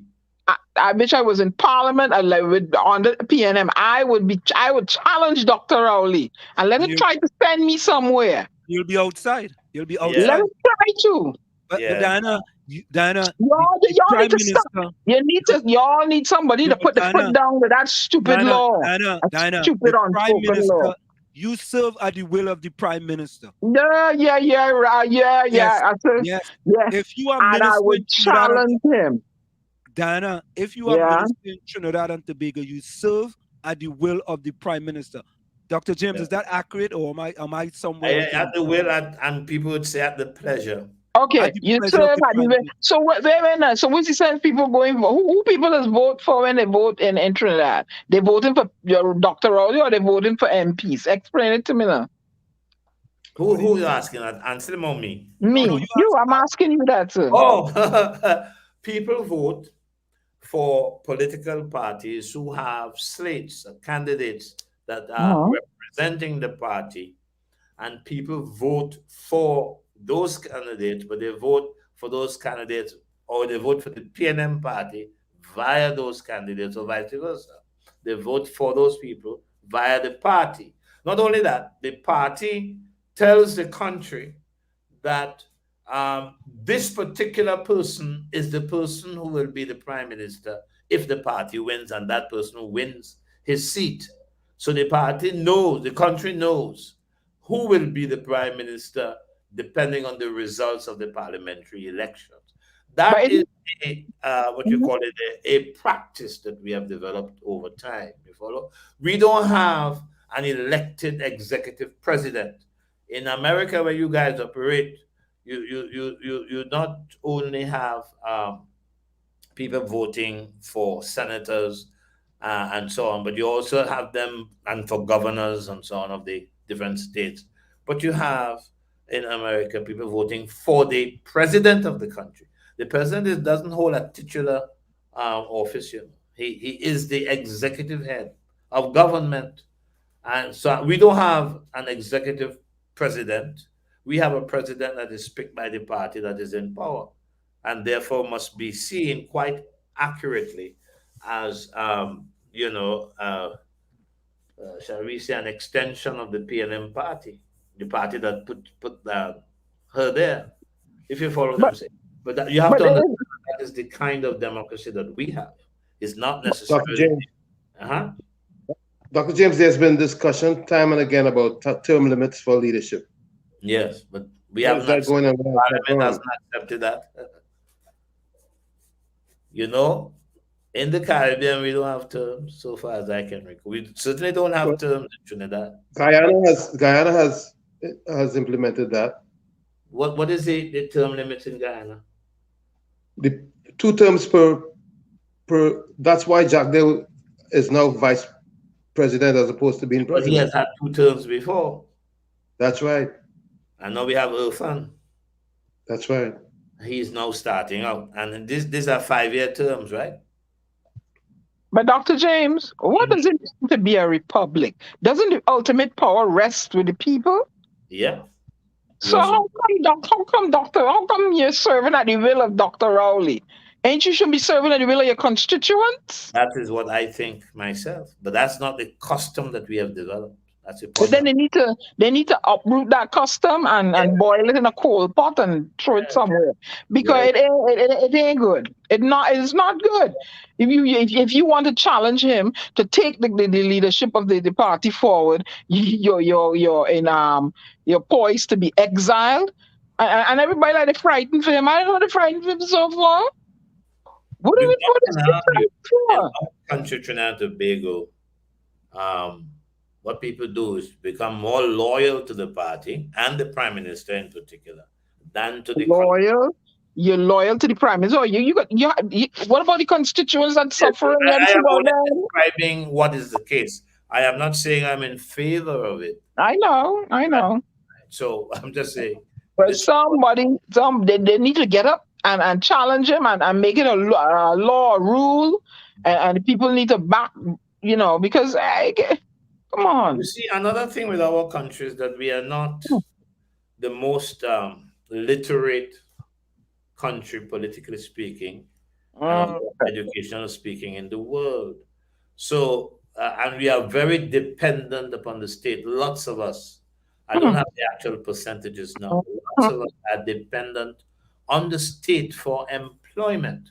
Now, if the employment is coming from the government, right, you have to be careful that you don't so act as to open yourself to victimization, because that happens all the time. And that is why a strong private sector is always very important to counterbalance the inequities that are imposed upon people of independent thought, people who want to be independent, but are afraid to be because they are men of straw, men and women of straw. They don't have the kind of finances that could sustain independent thinking, right? So because you are beholden to the state for a job, right? Because you don't have the capital, the wealth to sustain mannishness, political mannishness, then, you are going to do the kinds of things that we are talking about. You're going to be loyal to Prime Minister. You're going to, corruption is going to happen more easily in such a situation. And you know what? I hate to say it though, Dr. James. instead of training people to become entrepreneurs, they're training them to retire at 60. Right. Well, it's a little more than that. It is the education system that has an academic orientation, and we have lots of young people every living year are falling through the cracks because they do not do well academically because their natural intelligence proclivities are not academic. Nope. And we do need to have to develop enterprise in the country. Other countries have developed along and by relationship to a school system that has catered for development in a particular kind of way that we don't. So if we find over 60% of people not getting through in the academic orientation that is there, they have intelligences that are not tested by the school system, that are not developed. And so we are producing people who are underskilled, right? Underdeveloped, educationally speaking. And the country is producing people who either become so alienated that they fight against the system, they become very violent, right? And they fight against the system. We have people who have given up, yeah? But we certainly have a country that cannot diversify from an economic standpoint. It's oil and gas that have been sustaining us for all these years. We don't have the kind of skills to build the economy to diversify it enough because the school system, the education system, was not designed to produce people of skill in a wide variety of areas of enterprise, of development. We are talking big issues here, folks. Yep. But you guys always bring out some of the goodness in me. I don't know if it's me. We bring out the goodness in you, Dr. James? Is that what you're saying? Maybe it's Miss Ben's skin. He under every man is behaving himself. Forever, but I'm always respectful of the time that you guys have. When I talk about every year, the government talks about diversifying the economy, and they come back year after year, and the economy is not diversified, right? And to compete with the outside world, sometimes your market is too small to focus on a particular product, you follow. But we do need skills in the population to create the kind of development, the local development that is necessary to advance the place, right? So I'm saying that if you don't fix the education system along those lines, then we are not going to go very far. You understand? That's an important point. Yeah. And then you have people, as I said, who are going to be yes men, or they are going to be people who are going to turn against others in the society. Yeah. And if people were discerning, if people had the kind of diversity of focus from the education that they get when they are teenagers, we could say that we are happy with the spread of interest that the system provides, then we could say, well, we can go down in this direction here, right? And so on. And you can't tell me what to do because you're not dependent on state employment, because while state employment is important, you do need counterbalancing from the private sector, right? And if you're getting employment from the private sector, you may not wish to be a follower of whichever party is in power at any given point in time. It has been the PNM for most of our history, as you all know. So, Dr. James, here is the $1 million question, right? We want to believe that the race for political leader of the PNM, internal election of the PNM, whereas that the political leader is the most important race, it's sort of a two-horse race. Right. Would you agree with that? Yes, I think that's a reasonable description, yes. Okay, so it's a two-horse race between, Prime Minister Rowley and Karen Nunes Teixeira. in your estimation as a political scientist slash analyst, right? What do you think? How do you look at that race and look at Mrs. Nunes Teixeira opportunity in order to unseat Dr. Keith Christopher Rowley? As you said, that's the $1 million question. And I like your question. I'm going to answer it as well as I can. And I start off by saying that the incumbent has the advantage. The incumbent has just passed a budget in which the Minister of Finance declared that one of the advantages of having the PLN in power is that they have kept everybody employed in the public service. Nobody has been let go. We have kept the public service together here. And so there's still patronage that is being dispensed by the ruling party, if only it's the patronage of remaining in the job that you had before the pandemic and now after the pandemic. So they're saying we manage the economy well. Okay? So there is that. The incumbent, because the incumbent can distribute patronage, has an advantage. Secondly, I think, even though Mrs. Teixeira is still a member of the PNM party, she's not close, so far as we know, to the cabinet now, to the parliamentary representatives in the parliament, whether in the lower house or the upper house. I don't know that she is close to those people. She may be, but I don't know. She maybe has, people have to keep that secret. I don't know. By the way, it's one man, one vote. So when they go into the booth and so on, they are free to go wherever they want. Nobody's forcing them. But they do not come out openly. Some people who support Mrs. Teixeira have remained quiet and will continue to remain quiet. Point I'm making here is that there is a kind of a fear of supporting a challenger who has not, except in those years when she was the finance minister, a candidate who has for years now not been seen as somebody who could lead the PNM.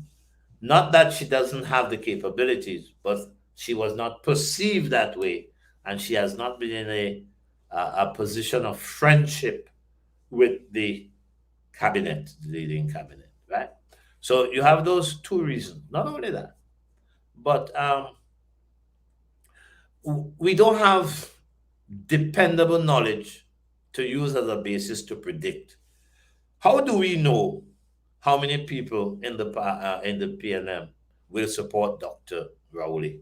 How do we know how many people will support Mrs. Teixeira? The best way, of course, is always having polls. Polls. In a democracy, you have to do polling as a matter of course. People say, well, we are on the ground, and we ask people to give us feedback.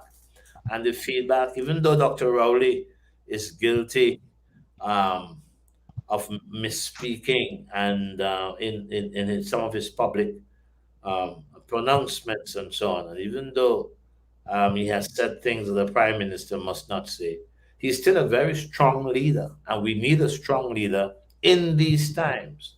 Now, Mrs. Teixeira doesn't have the opportunity to say that kind of thing because she doesn't head organizations within the PNM or outside of the PNM where people can see her acting politically, if you follow what I'm trying to say. So the odds, based on our knowledge of what people, the PNM people are thinking, the odds seem to be stacked heavily against Mrs. Teixeira and heavily in favor of Dr. Rowley, but you never know. But we are ignorant. We don't have the information that we need as a basis to make prediction. We don't have that, right? And so we can't say for sure, right? And you hear people who are saying, well, she's a nice lady and so on. but she doesn't have, the kind of, we don't know that she has the abilities that the current context requires. But Dr. James, there was a unscientific survey done on I-95.5, and if we are going to be honest, most people say that I-95.5 is a PNM station. That's what Well, yes. that's what most people say. I'm just Even repeating. I-95 say so too. Okay, all right. So that was confirmed that they say so. Not And all they of had them, by the way. Some claim independence, which is difficult to believe, of course, but some claim that. right. So they did a unscientific survey with callers on I-95.5, and 55% of the callers stated that they want Dr. Rowley gone as political leader of the PNM. What do you say? Well, what I would say with that, we don't know the size of the poll. TV6, CCN, has a poll every news night, right? Mm. And they give you the percentages of people voting for and those voting against. But they never tell you how many people participated in the poll.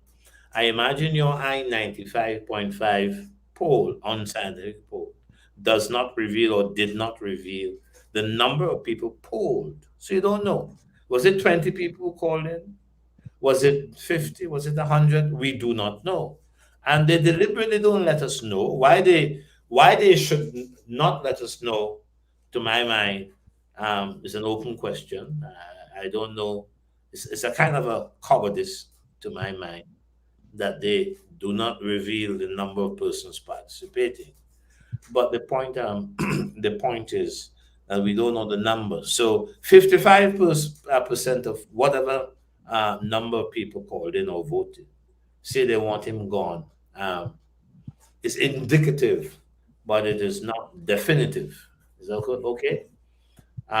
Even 55%, and I imagine that the other 45% is saying they will vote for him. Is that what we are saying?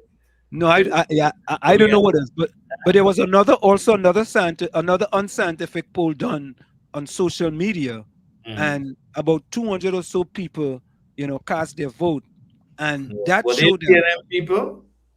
Well, we don't know. Right. Yeah, So we that's don't know. another story. We don't know who it is. Right. You see, So, lots of people who may be antipathetic, antipathetic towards Dr. Rowley, who vote, but they are not necessarily PNM people. Yeah. right. But the So main point is that we don't have the numbers. It's not scientific done, so it's not trustworthy. People, of course, are suggesting that they really need scientific polling, but the society is not so organized as to develop a polling organization and sustain, keep it going good. At one time, the late Selwyn Ryan, the St. Augustine Associates, Sarah, had a polling outfit which conducted scientific polling, political polling, of course. And there was a guy in Barbados, I think it's Carl Stone. He did the same thing in Jamaica. But I can't give credibility to such instruments that are devised to determine how people feel about those who are in power right now, those who are aiming to dislodge them. Yeah, we don't know. So we are going to go into these elections not knowing. And of course, we will know, of course, when people vote. But there's no doubt that lots of people have been turned off by Dr. Rowley. Even within the PNM, whether those numbers are sufficient to dislodge him is anybody's question to answer. I don't know. But you will think that Karen Nunes Teixeira is a viable competition for Sorry? him. You will think that, and I'm asking you that. Well, do you think that Karen Nunes Teixeira is a viable competition for him as contestant? It's for him, but I think I have some knowledge of Karen. I have spoken to her. We have shared panels. I think she's a highly intelligent woman. I think she's knowledgeable. I don't know that there is much in her past that discredits her. I think the question of her withdrawing her funds from FICO because she had inside knowledge, I don't think that has been determined against her, even though people are unforgiving of such matters. Yeah. I don't know that she can change whatever people believe right now about her. But I don't know that, yes, that by and large she is unsuitable on moral grounds, on intelligence grounds, on loyalty grounds. She's still a member of the PNM. Yeah. So, yeah, and she can articulate the issues very thoroughly, very clearly. And one has to give Jack his jacket, and Jim his Jim boots, right? The lady is quite capable in relation to her ability to discuss the politics of the country, the government of the country, and of course, no prime minister becomes a prime minister without having people who would advise him on the direction he should take, even though in the final analysis it is his decision to take in many matters. Point I'm making, you don't want to get back to this stage in our history where we used to ask who we go put. You remember those days? Yeah. Karen is perfectly suitable to lead the PNM, but she's not going to lead as we expect, as we must expect naturally. She's not going to lead in the same way that Rowley does, but she's quite a viable alternative to Dr. Keith Rowley. So, Dr. James, just stay with us just for a few more minutes. And we have one other quick question for you. You guys used to offer me a cup of coffee. What has become of that? Don't worry. I'll have to send you something via WhatsApp or one of those other, online thing that you know about, right? It says the thought that counts. And right. Since you're talking about Siri and Alexa, you talk to them quite often. A man of your status, Dr. James, and he's talking to Alexa and Siri.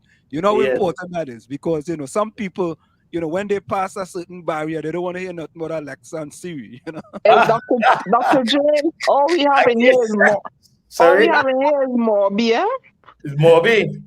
Once it's in natural Morby, man, that would be fine. Yeah. We are natural Morby. So, Dr. James, not the sweet, the over sweetened one that they sell in the market. So, no. This is not. This is not the Morby bark that one.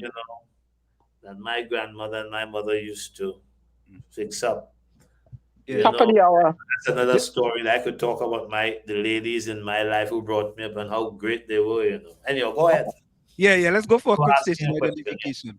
Of course, we have with us. We're going to go for a quick station identification, Dr. James. We have with us Northern political scientist / analyst, Dr. Winford James, and he's discussing with us many things that are going on in Trinidad and Tobago. So stick and stay. We'll be right back after this short message. It's In the Village with the Dat Triplets on WZYE 95.9 FM. We'll be right back. You're listening to WZYE 95.9 FM.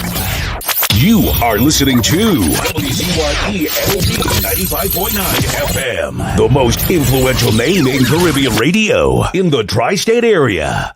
Broadcasting from East Orange, New Jersey, the most influential name in Caribbean radio, WZYE 95.9 FM. We are back with you. It's In the Village with the Dat Triplets on WZYE 95.9 FM. We come to every Tuesday, Thursday, and Saturday from 7 to 10 p.m. That's Tuesday, Thursday, and Saturday from 7 to 10 p.m. And Dr. James, I wanted to put this I've put this in the public domain quite a bit, right? When I listen to people talk about what Miss Karen Udeshira did or didn't do, right? A lot of people in Trinidad don't know the difference between Clico Investment Bank and CL Financial. Nor do they know, I'm not saying all the people, there are many who don't know what is insider trading, what is market manipulation, and what is front running, right? Now, I worked 23 years at the New York Stock Exchange, and one of my main responsibility was reviewing possibilities of insider trading, market manipulation, or front running, right?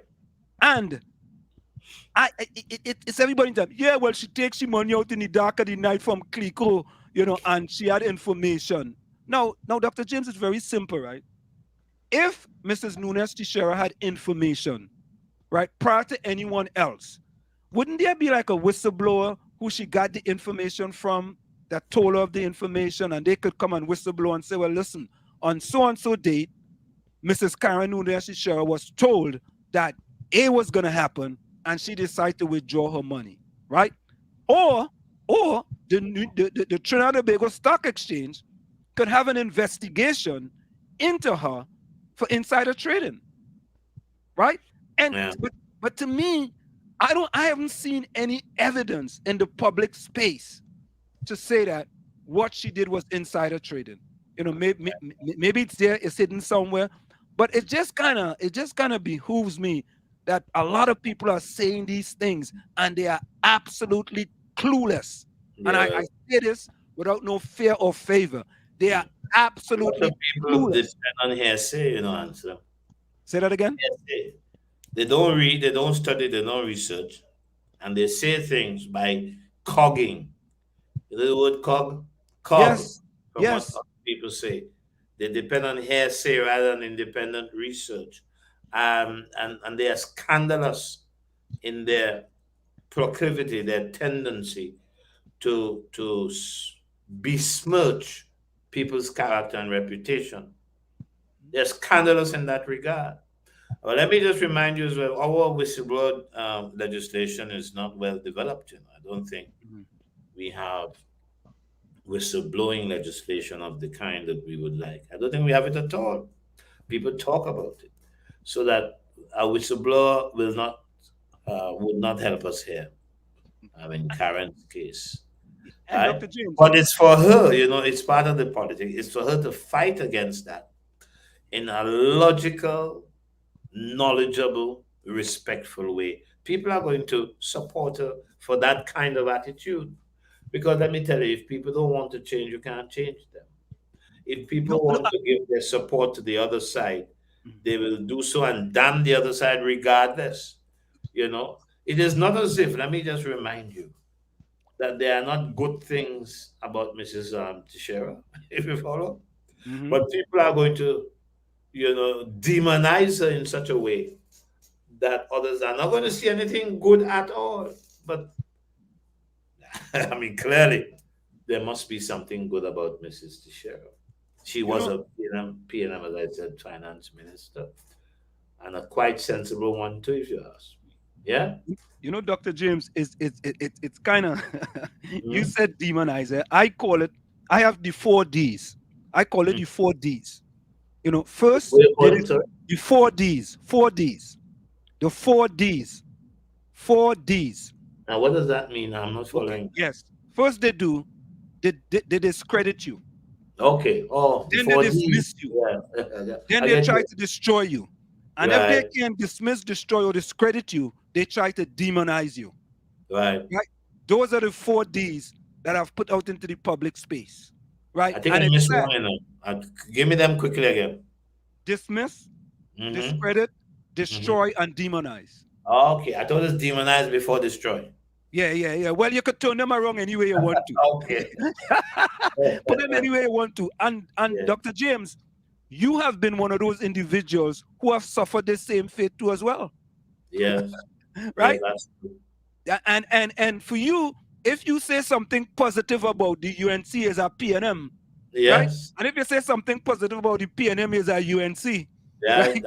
that is the culture we have in this country. And that is the sad part of it, Dr. James. It's like when you're an independent thinker, right? Independent. And that's why, Dr. James, on this radio station here, we allow anybody to come in. Anybody. We don't care which party you're supporting, right? Because we feel that it's right for people to have their own opinions. They can think whatever they want, but we are not going to be. You know what they said to me? They said, and some is a UNC. I said, how you know I'm a UNC? And this is what I say, right, Dr. James? I said to them, if you could prove I'm a UNC, I'll donate 100,000 TT to a charity of your choice. And nobody has taken up that challenge. Nobody has taken it up so far. Yeah. If you could have found a way in the absence of their ability to do so, they give you something, and you'll put it in a charity yourself. That would be nice. I hear you. I hear you. But let me just read something somebody just sent me. Yeah, let me read something somebody just sent me. The society needs people like me who are not beholden in such a way as to compromise our respect for facts or respect for knowledge and good reasoning. We really need many more people like that. Yeah? I have no need to tell you this, really. I have criticized all political parties in this country, every government.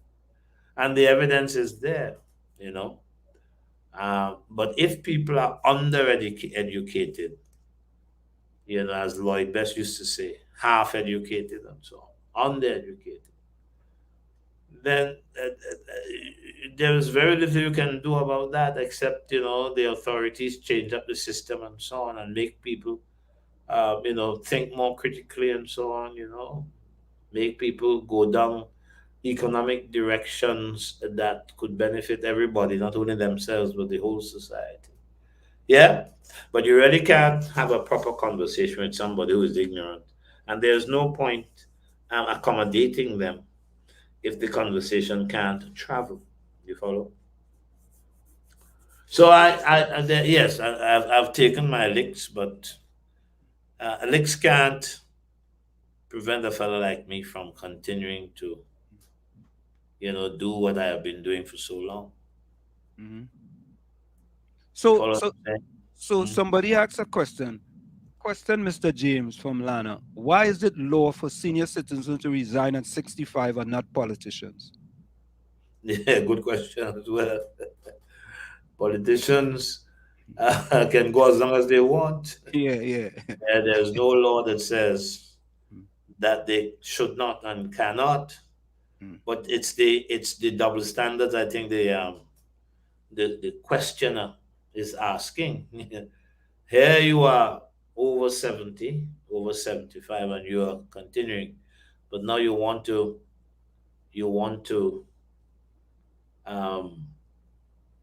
move people from 60 to 65, right? Because the NIB is in trouble and cannot support paying pensions beyond 60 for much longer. Yeah. And so the politicians are saying, there's one law for me and one law for the rest. I think a better example, Anselm, is the fact that the parliament improved the emoluments of parliamentarians and ministers of government, but don't want to give the the public service teachers more than 4%. Want to invite people to sacrifice, right? When they themselves are expanding their own wealth. Have you not found this, Anthony? No, I hear you very much. I mean, I've listened to what somebody had a post they say with the salaries that people make, and you want to tell people, everybody want everything for nothing. And you want to tell people and look at what you are earning. Yeah, you are earning. You don't pay for nothing. You don't pay for absolutely nothing. Everything is subsidized. Your house is subsidized. Your food is subsidized. Your telephone is subsidized. You get to travel for free. There's so many things, but you want to tell people, listen, you should be using a coal pot to roast breadfruit, or you should drive on a bicycle, or you should stop eating baked ham and macaroni pie. And the next person say, you need to look at PTSD bus. They are getting more and much more than you, and they haven't finished that. Correct. It hasn't finished for them yet. They will still get increases once they're in government. And Dr. James, before you come in, I was rallying around this. This is 3 days ago. Mrs. Donna Cox says, we are trying to wean people off state assistance. And here's my question. We are trying to wean people off state assistance, right? the government is trying to wean people off state assistance. Oh, yeah. Right. So I ask the question, I want Faris Alwari to wean off the government for the rent that he getting. I want Stuart Young and his family to wean themselves off the government for the business his brother is getting. I want Terence Dial Singh's wife to wean herself off the government for the contract she's getting. I want Rohan Sinanan family to wean themselves off the government for the contract they get in. So you didn't tell me you have a political party. What's the name of your party, answer? It used to be PNM, I know, but quite clearly you have shifted away. But I'm hearing they have political statements, aren't they? I don't understand. Shifted away from what? Well, listen to me. I heard you masterfully attack the PNM and its policies and how they favor themselves, they give advantage to themselves. And I'm wondering, but he's already said he's not UNC. I haven't heard him in a long time say he's not PNM. But he couldn't be PNM in the traditional way. So he must have a political party, either in formation or that has already been formed. No, PNM.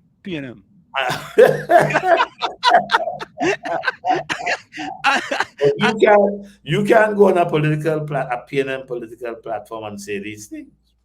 Well, Dr. James, you see, that's why I'm not on a platform. Right? Because I am independent thinker, just like you. I watch the facts, right? I analyze the facts. And you are Minister of Social Development. And you are saying we are trying to wean people of state assistance.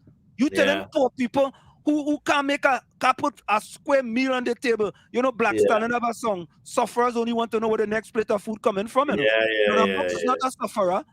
Ron Sinanon is not a sufferer.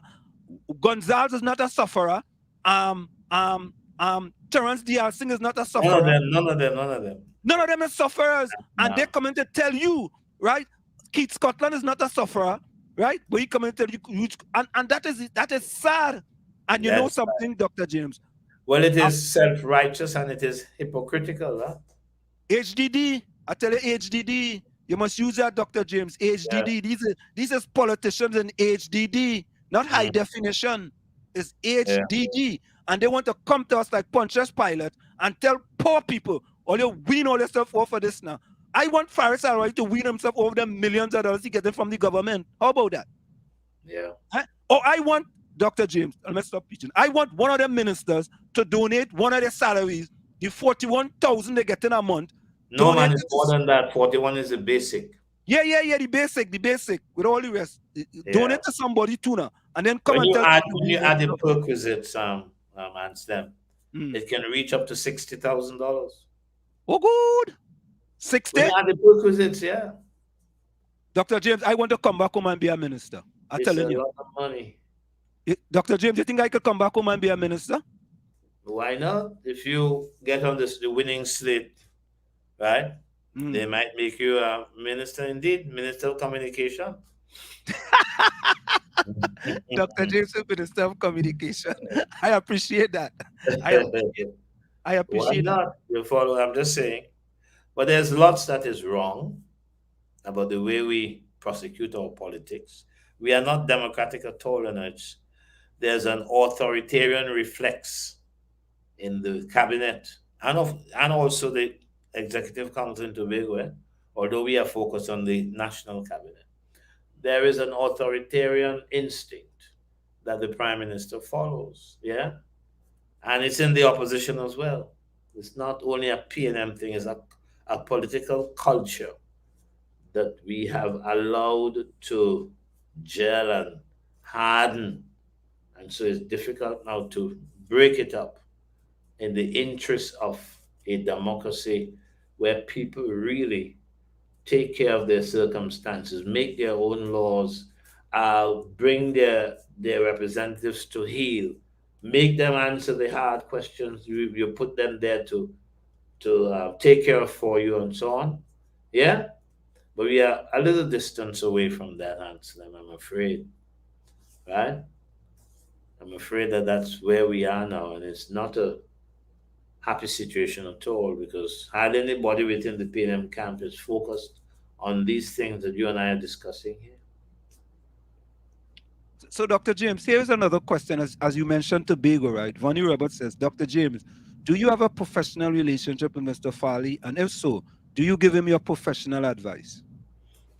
Professionally, I don't know what you mean by professional, but I am Mr. What's his name? Mr. Chief Secretary, Mr. Augustine, made me chairman of the venture capital company, right? But he allows me to run the company. He has never intervened, right? Um, we are both educators. We are both linguists. I think we respect each other for sharing that kind of academic focus. Obviously, I've gone ahead at a higher level than he, but the point is, we share academic interests. So I don't know if that answers the question. Well, Hmm? I guess so. You know, I mean, you Yeah. know, you If that answered. is professional, yes, Yeah, yes. yeah. But So once, he hasn't sought my advice. I'm not an advisor. That part I did not answer. I'm not one of Mr. Augustine's advisors. so here is another question from Judy Dasson. What is your opinion of the NTA? The who? NTA, National Transformation Alliance, Gary Griffith's party. Oh, I'd quite forgotten. I'd quite forgotten that they were there. Well, What do you mean by that, Dr. J? no, Tell me clearly. about I that. mean, I don't think it has. It's now a thing that the country knows about. We know when he formed it, and that was the name. But Mm. that the new party hasn't made a good enough public impact or impression just yet. Yeah, I'm not laughing at the fact that the party exists. I don't do those kinds of things. No, I I think it's, understand that. I I understand think that people must go form their political party if they are not satisfied with the way the popular ones are running the show, right? that. Mhm. And people must be hopeful that a party that they belong to can make a difference. Obviously, Gary is not happy with the PNM, having served as as a police commissioner. He's not happy with the UNC, having served as a minister under that government. In fact, he was Minister of National Security at one point in time under the UNC in the partnership, I think. Mhm. Yeah. Yeah. So I'm just saying, yeah, people have a right to form themselves, and the Constitution supports that. Yeah. So what do I think of it? I don't think they have made any impression for to be a force to be reckoned with. I don't think so at all. It's not too late, I imagine, but right now they are in the embryonic stages of political formation and development. So it would be premature of us to even give them serious thought. Not at this time. What do you think if they team up with the NTA, the PEP, and the UNC? What do you think about that? Well, if coalitions don't, if coalitions are done opportunistically, they don't last. Coalitions have to have a life and to develop as a coalition over time, so that the necessary levels of trust are there and are shared by the participating the component groups in the coalition, right? So it would be nice if they could come together, but more importantly, they have to grow together over time and probably come to the point where they make one party that subsumes all the rest, right? So that the individual identities are no longer serviceable, if they were ever serviceable at all. And they now are incorporated in a common whole, which carries a different name. So, but Dr. James, here's there's two other questions. This is a question from Rose. Dr. James, what do you think about the last budget and how is it affecting people around you? Also, what are your thoughts on the bicycle and the coal pot advice by Mr. Scotland? The budget, one can't answer a question like that. The budget is a multiple page document, that deals with a variety of things. That person would have to ask a more specific question for me to answer intelligently. I Okay. can't do that with the question that was asked because it's too general given the heavy content in the budget and given the large number of areas that the budget pays attention to, right? Mm-hmm. I know in respect of Tobago, it's a sad budget. It's a sadly deficient budget that keeps Tobago a mendicant society in the Republic of Trinidad and Tobago. Tobago I can deal with in a particular way, but I don't wish to do that tonight. Right. That is one, and the statements by Mr. Scotland are quite unfortunate. Clearly, he does not even know how coal pot operates. He has forgotten how. Coal pots take so long to get anything done, as you should know. Mm. Yeah, and there was somebody from Penal who set Mr. Scotland straight on that matter. Coal pots are going to be more frustrating and probably more expensive than actually having a what do you call it there? The petrol that we use to Yeah. The gas.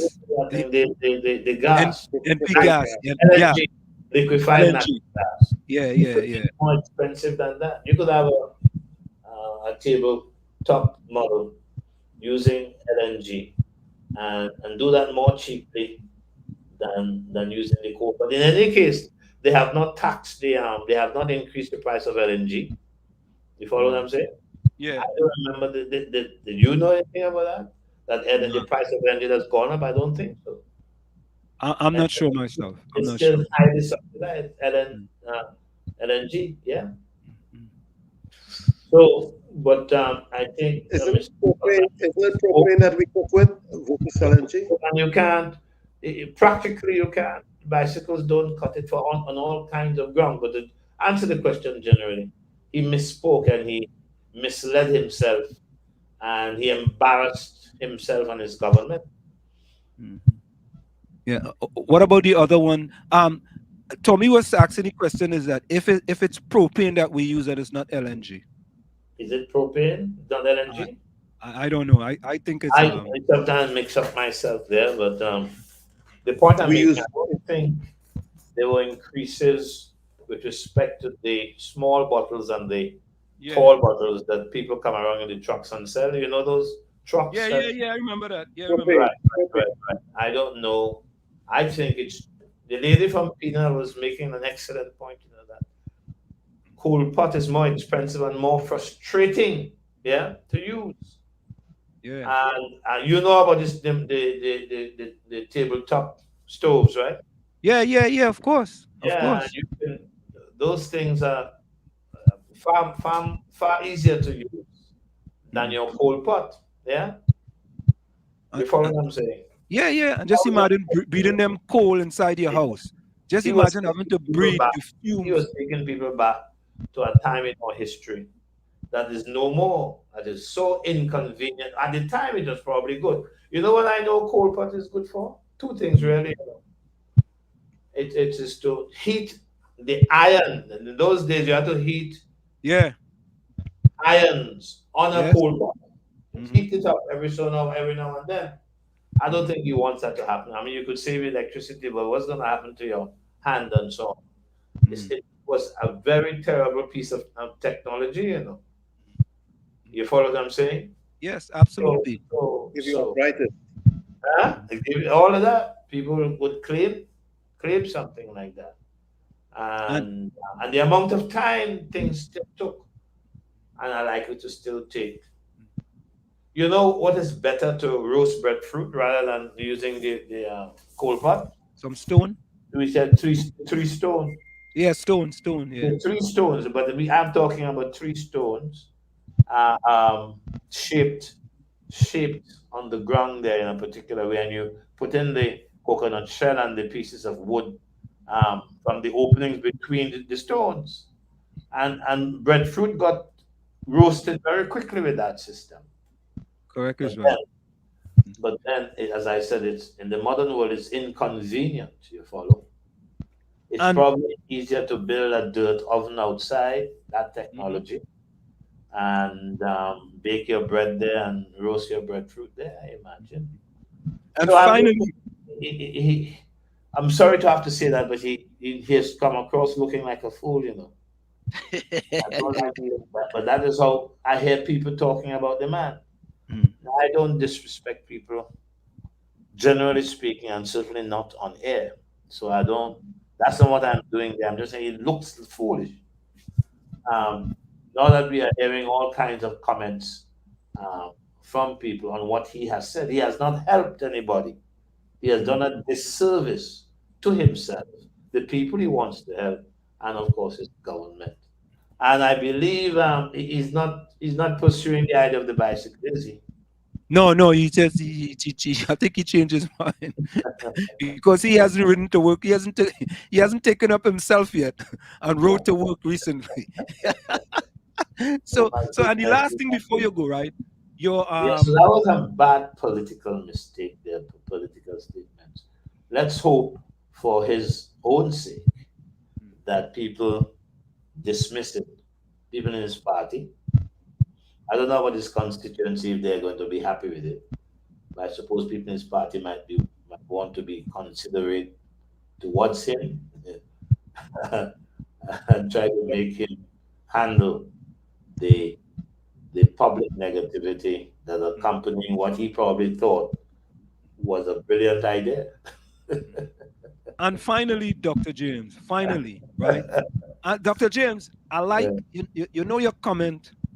Your comment. I see you have a video going around, circling all over social media. Anytime you speak, Dr. James, your opinion circulates far and wide. It goes Wow. globally and it goes all over the country. So There's a people are video. circulating what a clip from this show. No. There's one from another show, but of course they're gonna circulate this thing from this show here when you talk so succinctly about Karen Wow. Nunes Teixeira, right? Wow. And there was another one. I think it was on another TV station where you also give an opinion and it's been circulated Okay. all across. Well, So and lastly, before you what go, people remember is a viewpoint, you know. It's not gospel.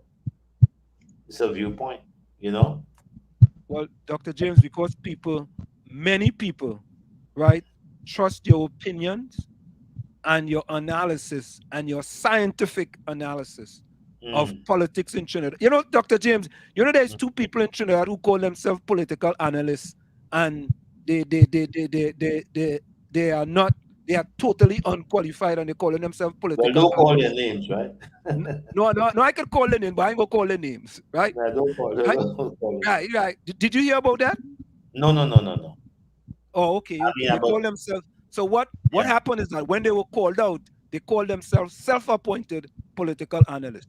So you could Oh, just well, self-appoint yourself to be a political analyst. You don't have to go and study or anything. You could wake up in well, the you morning.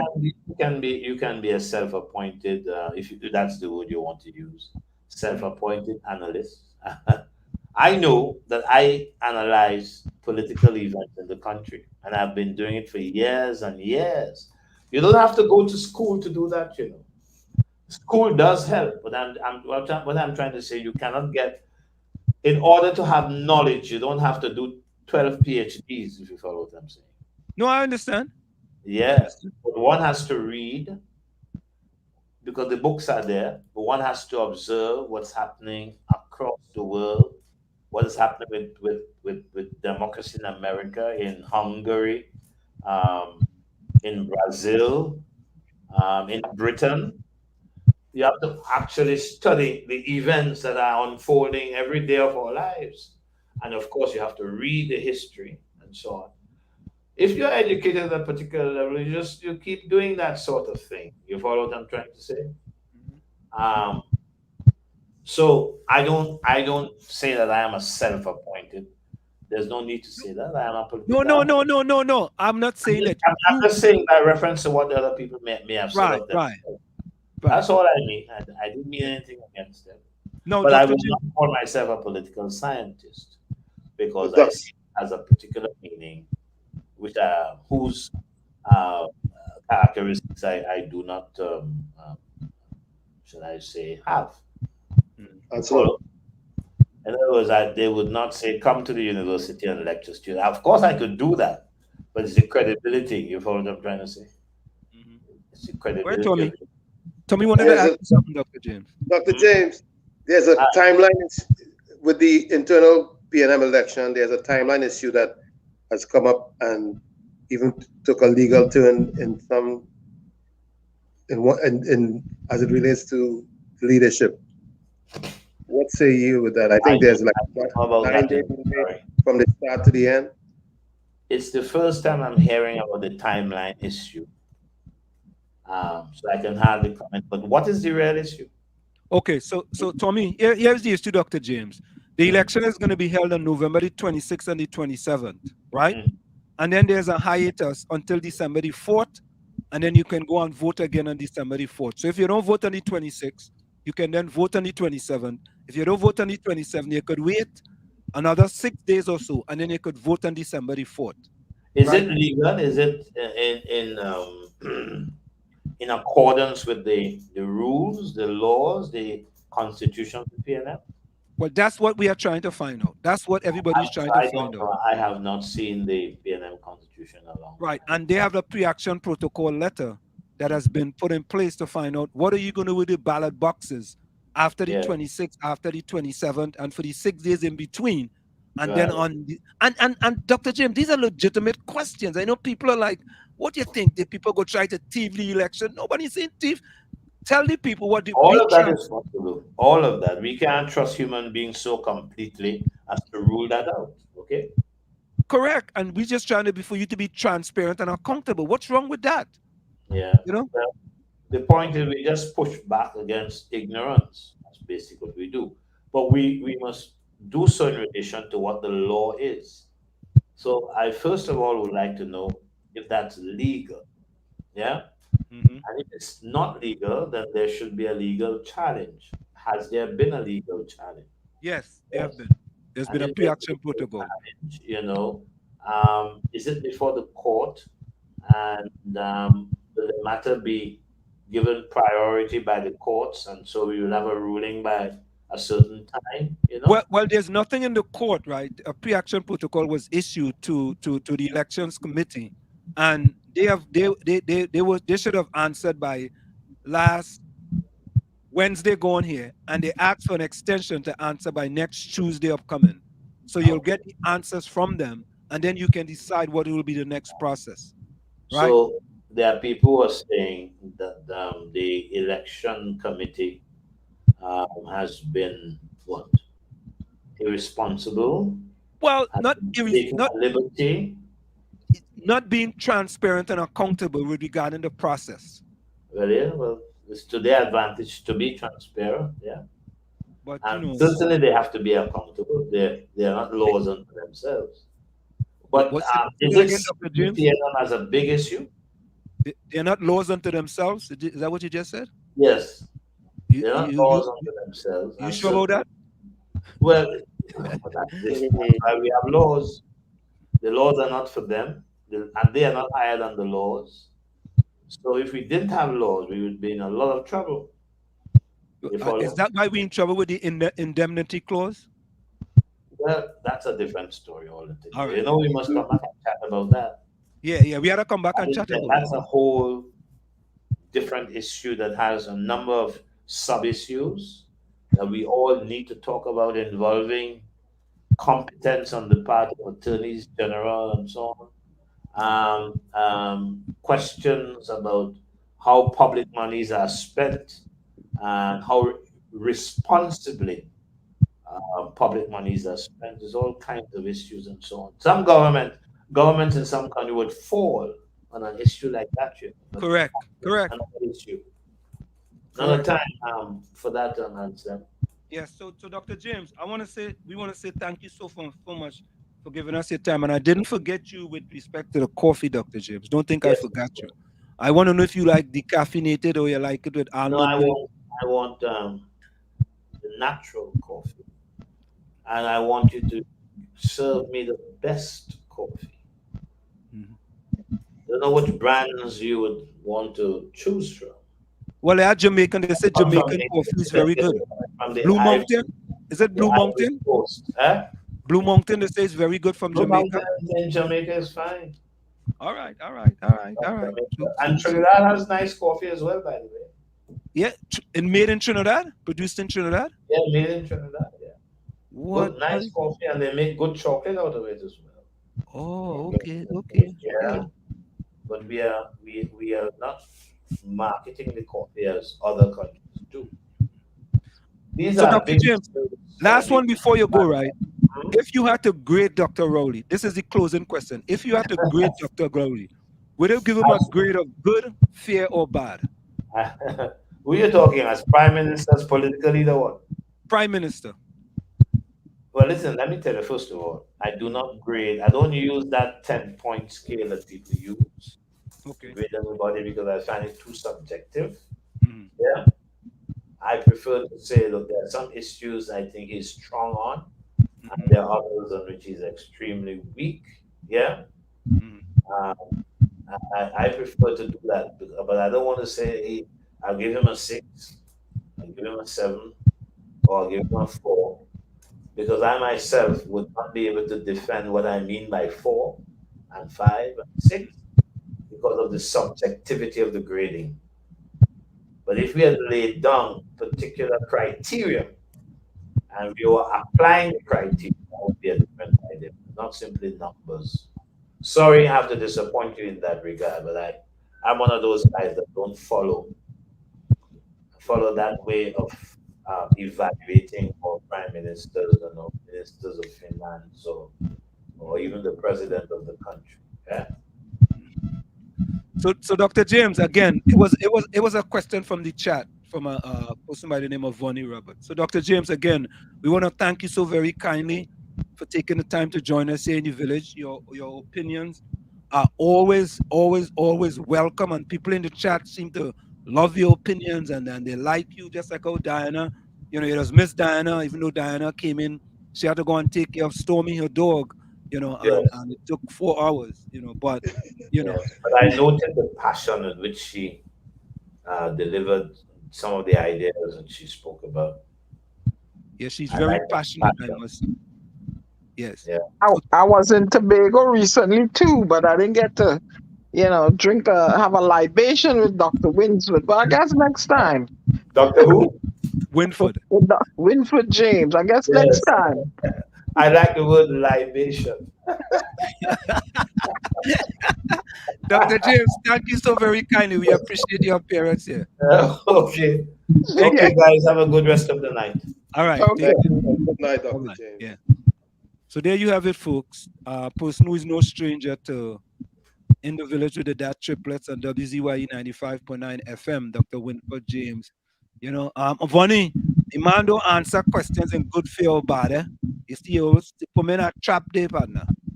You hear what I would say? I would say you give the doc a 0. No, but you can't give him a 0. Why not? Oh, you go give him no. Why not? No. On a scale of 1 to 10. Okay. Well, we ain't going 0. We're going A, B, C, D, E, F, and U. You? Yeah. You is ungraded, No, unsatisfactory. Oh, you give him a U? Nadia wants to know whose birthday it is. It's Albert's Albert. birthday. What we had to play for Albert? Let me find that song for Albert. That's a song that has copyright on it, huh? Dana, can you look that up for me, please? It has copyright. He asked about it already. It has copyright. Any other one? No? When you played, Remember I played one before? A happy birthday one before? when you played for me. Yeah, what was that one name again? What was that one? What's the name of that one? Let me find it. That was happy birthday. Let me find it. Let me look. Whose birthday is it? Albert. Winston Beans. Who cares? Who cares whose birthday it is? Albert, we had to care about Albert is 55. Yeah, it's 55 US. Yeah. Hey, look, Ulrich just come. Ulrich, good night. Ulrich, say give Rowley a 1. Ulrich. Albert downgraded it to -0. Hey, look, Ulrich, Look, Rose send you cheers. I already good night, love. Ulrich, where you been, boy?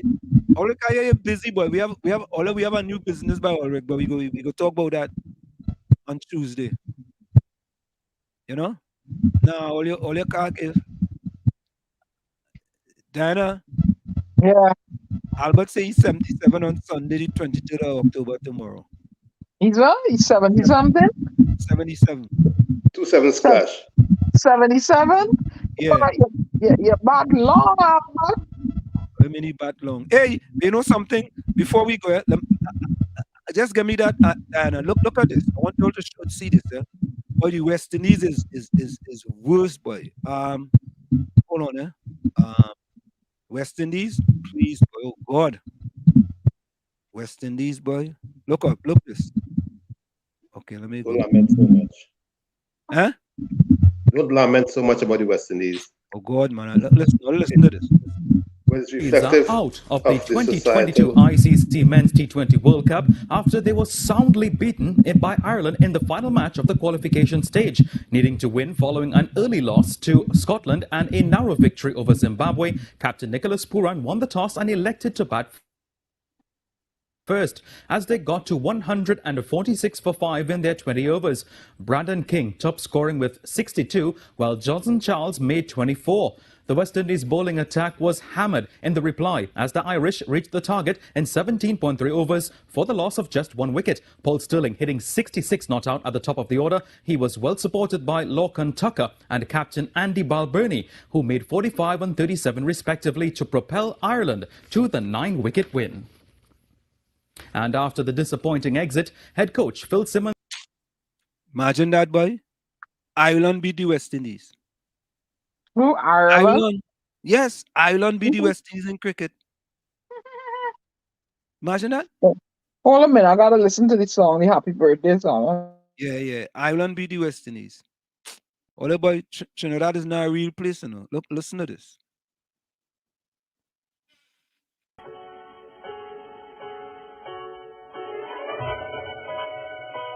Trinidad not a real place. Price of fuel by 15%. I then realized that was not enough. I came back again in April and I raised it again by 15%. And I came back again just a few weeks ago and raised it by another 15%. They haven't rioted yet. So I might raise it by another 15%.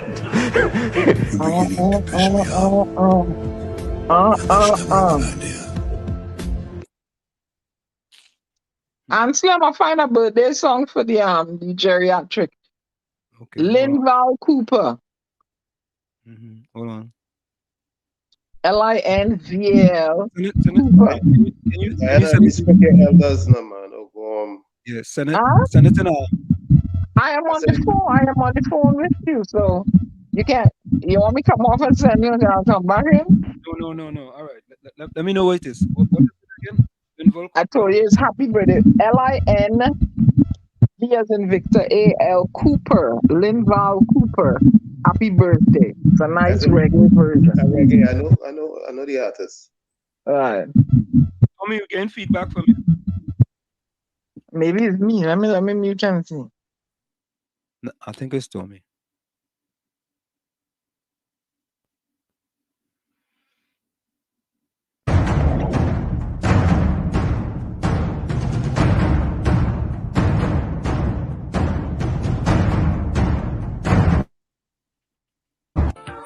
Hello, high water, I would just rise and embrace you, protecting my children in every way. Even when you fight and argue about different fathers, remember, the middle passage brought them straight to my door. Mama never worry about no race, I just love them. And so my blood does boil when you start to walk. I will always be there for you. No matter what you do, whatever joy or pain that you are going through, I will always be there for you. I will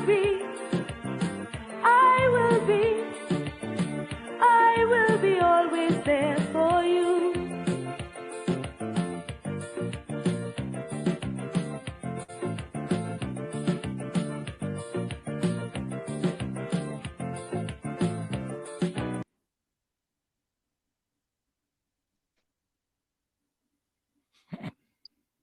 You found the song? Yes, no.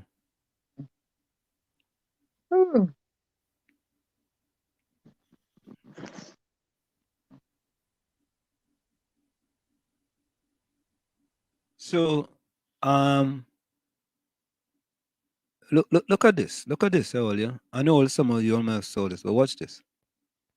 A real place. This is the kind of madness that is happening in Trinidad. Hey, what's going on here, boy? Huh? What's going on here? You what? You doing what? But you know if somebody walking there, yeah, but you know if somebody walking here, they could walk down inside a manhole and hurt themselves. You what? Yeah, but you can't move the manhole and think that you're endangering people's life. If a car run off the road there and run down in there now and damage you inside there, you want to look for a pipe somewhere else and take a shower? You move the people and if somebody pipe you dislodge it. So this water running there all the time? Right through, sir. I didn't have it. What kind of madness is this, boy? So this water running right through. Right through what? Right through what? Let me see that pipe connection. What kind of madness is this? So you never go and tell Wasa? But you have to tell Wasa? What kind of madness is this? So you just decide to move the people manhole and take a bid?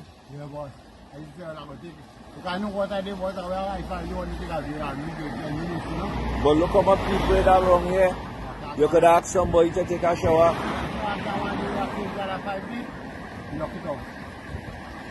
What kind of madness is this? Anyway, you see that manhole cover?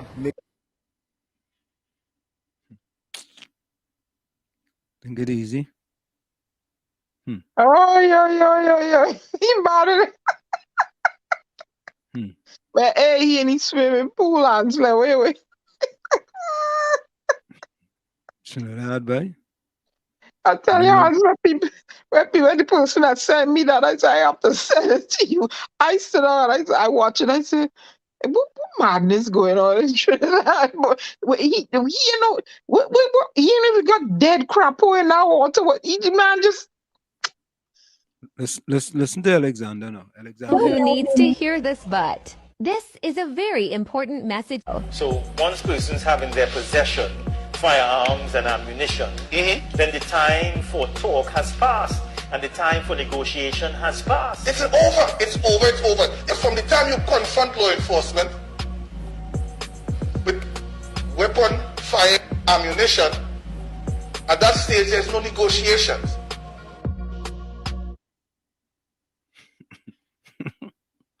Oh, good.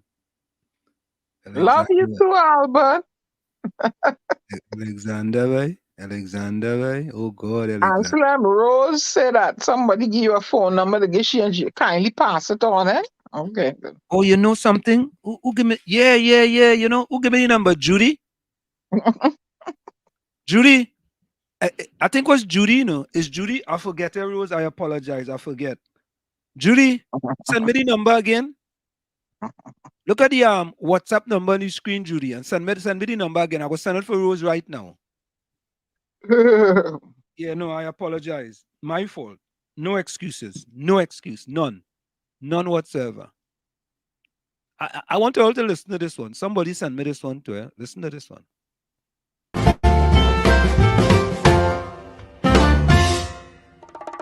Today's topic, pimps and parasites and their prostitutes, and how they are affecting you. The reason why the world is in such a mess is because our business leaders, our political leaders, and even our religious leaders are no more than pimps and parasites. And the people who work for them are prostitutes. And their main aim is to live well and make you suffer like a rat. Look around you and see whether I am right. You look at our business leaders, the CEOs earn millions and zillions. What do they pay you? You look at our political leaders, look at how much money they make and how many directorships, etc. they sit on and how much extra money they make. Then look at how much you earn as a rat in your life. Then you look at your religious leaders even. They all live in big palaces. They all build super monumental buildings to pray to. Whom? Do you need those expensive buildings for the person there to listen to you? You don't. We need to bring the world back to have a conscience. Honesty in their brain, not dishonesty. And the universe agrees with me. Huh? Yeah. I agree with you too. Yeah. Pimps, parasites, and prostitutes. Whoa. And the rats. The rats, yeah. That's what we are. Rat race. Yeah, oh, what a rat race. All right, so let me play this song for Albert now. Albert, this is for you. Wishing you a happy 57th birthday. No good. Right. 57 British pound. No, 57 Canadian dollars. 57 Canadian dollars. Happy birthday to you, Albert.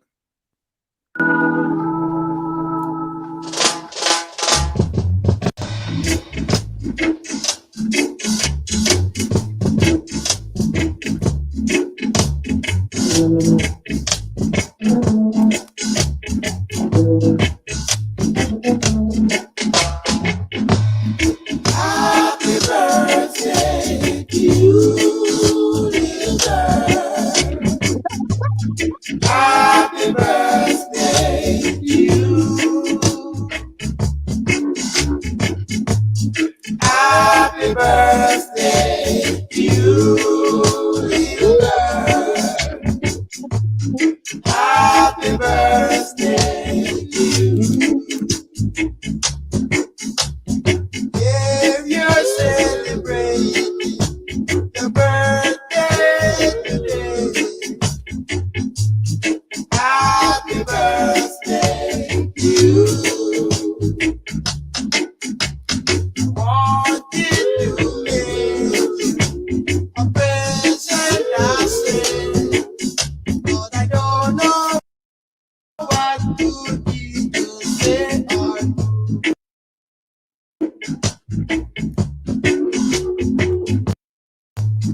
Happy birthday to you, little girl.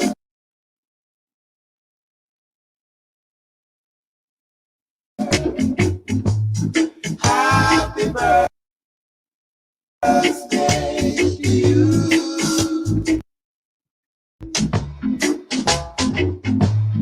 Happy birthday to you, little girl. Happy birthday to you.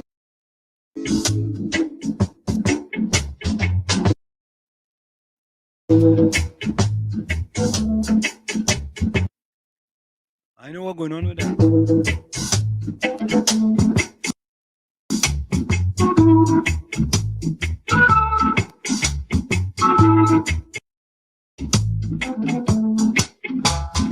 If you're celebrating your birthday today,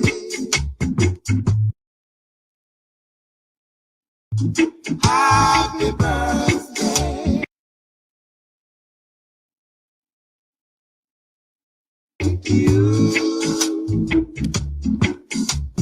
Wanted to make you a present, I say, but I don't know what to be to say.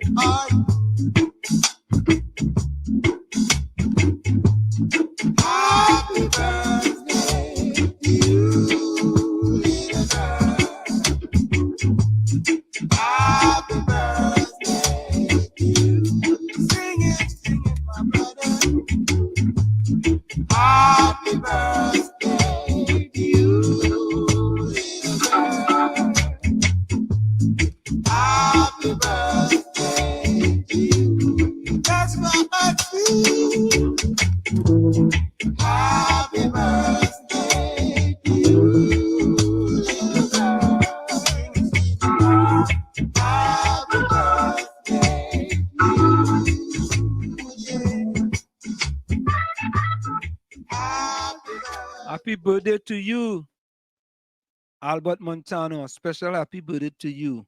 Happy birthday, Albert. Judy, Rose. Happy birthday, Albert. Yeah, Rose, you haven't checked your WhatsApp in some time. Okay? I know you haven't checked it, Rose, but check your WhatsApp now for that number, Rose. So don't come here and tell me I send it to you, Rose. Check your WhatsApp, Rose. Rose, you haven't checked your WhatsApp in a whole month. I'm calling you out, Rose. Because I ain't seen you check it yet, Rose. Check it for me, Rose. If not, I know I have the right number here, Rose. So check your WhatsApp, Rose. I send you the number. Right? Send you the number. Albert Monta, Ulrich says happy birthday, Albert. Of course, we're going to go for a quick station identification. Before we go, Albert, Ulrich, Rose, Nadia, Lana, Hailey, Ken John, Rennie Mohammed. I'll tell all the Eugene Julian and come back. Judy, Fonny Roberts. Put closing comments in the chat.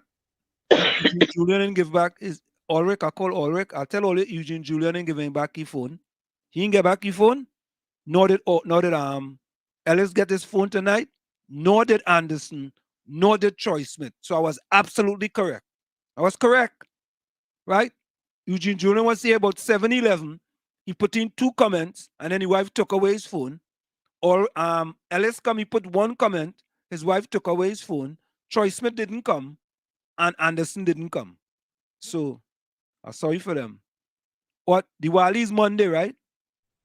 Yeah, Anderson out with Kizzy. No. Kizzy take away Anderson's phone and Akira take away. No. It's Akira is Anderson. Yeah, you go ahead saying the wrong names on the radio. Kizzy's Troy Smith. But you heard what I said, right? Anderson out with Kizzy. Go to the top of the hour. Oh, is that mix up? Is that kind of exchange thing? All right, whatever. Yeah.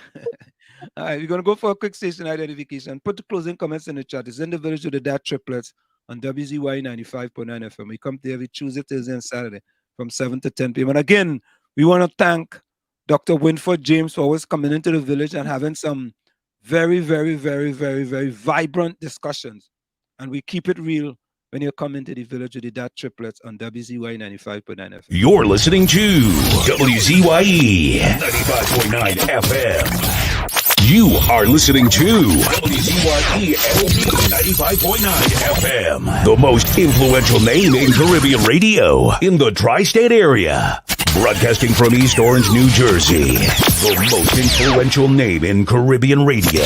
WZYE 95.9 FM.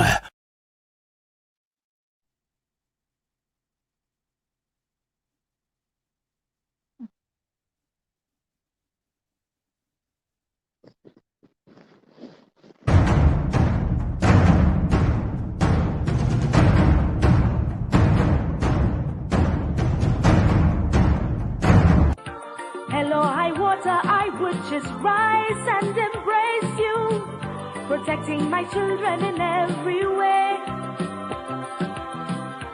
Even when you fight and argue about different fathers, remember, the middle passage brought them straight to my door. Mama never worry about no race, I just love them. And so my blood is boiled when you start to war. I will always be there for you. No matter what you do, whatever joy or pain that you are going through, I will always be there for you. I will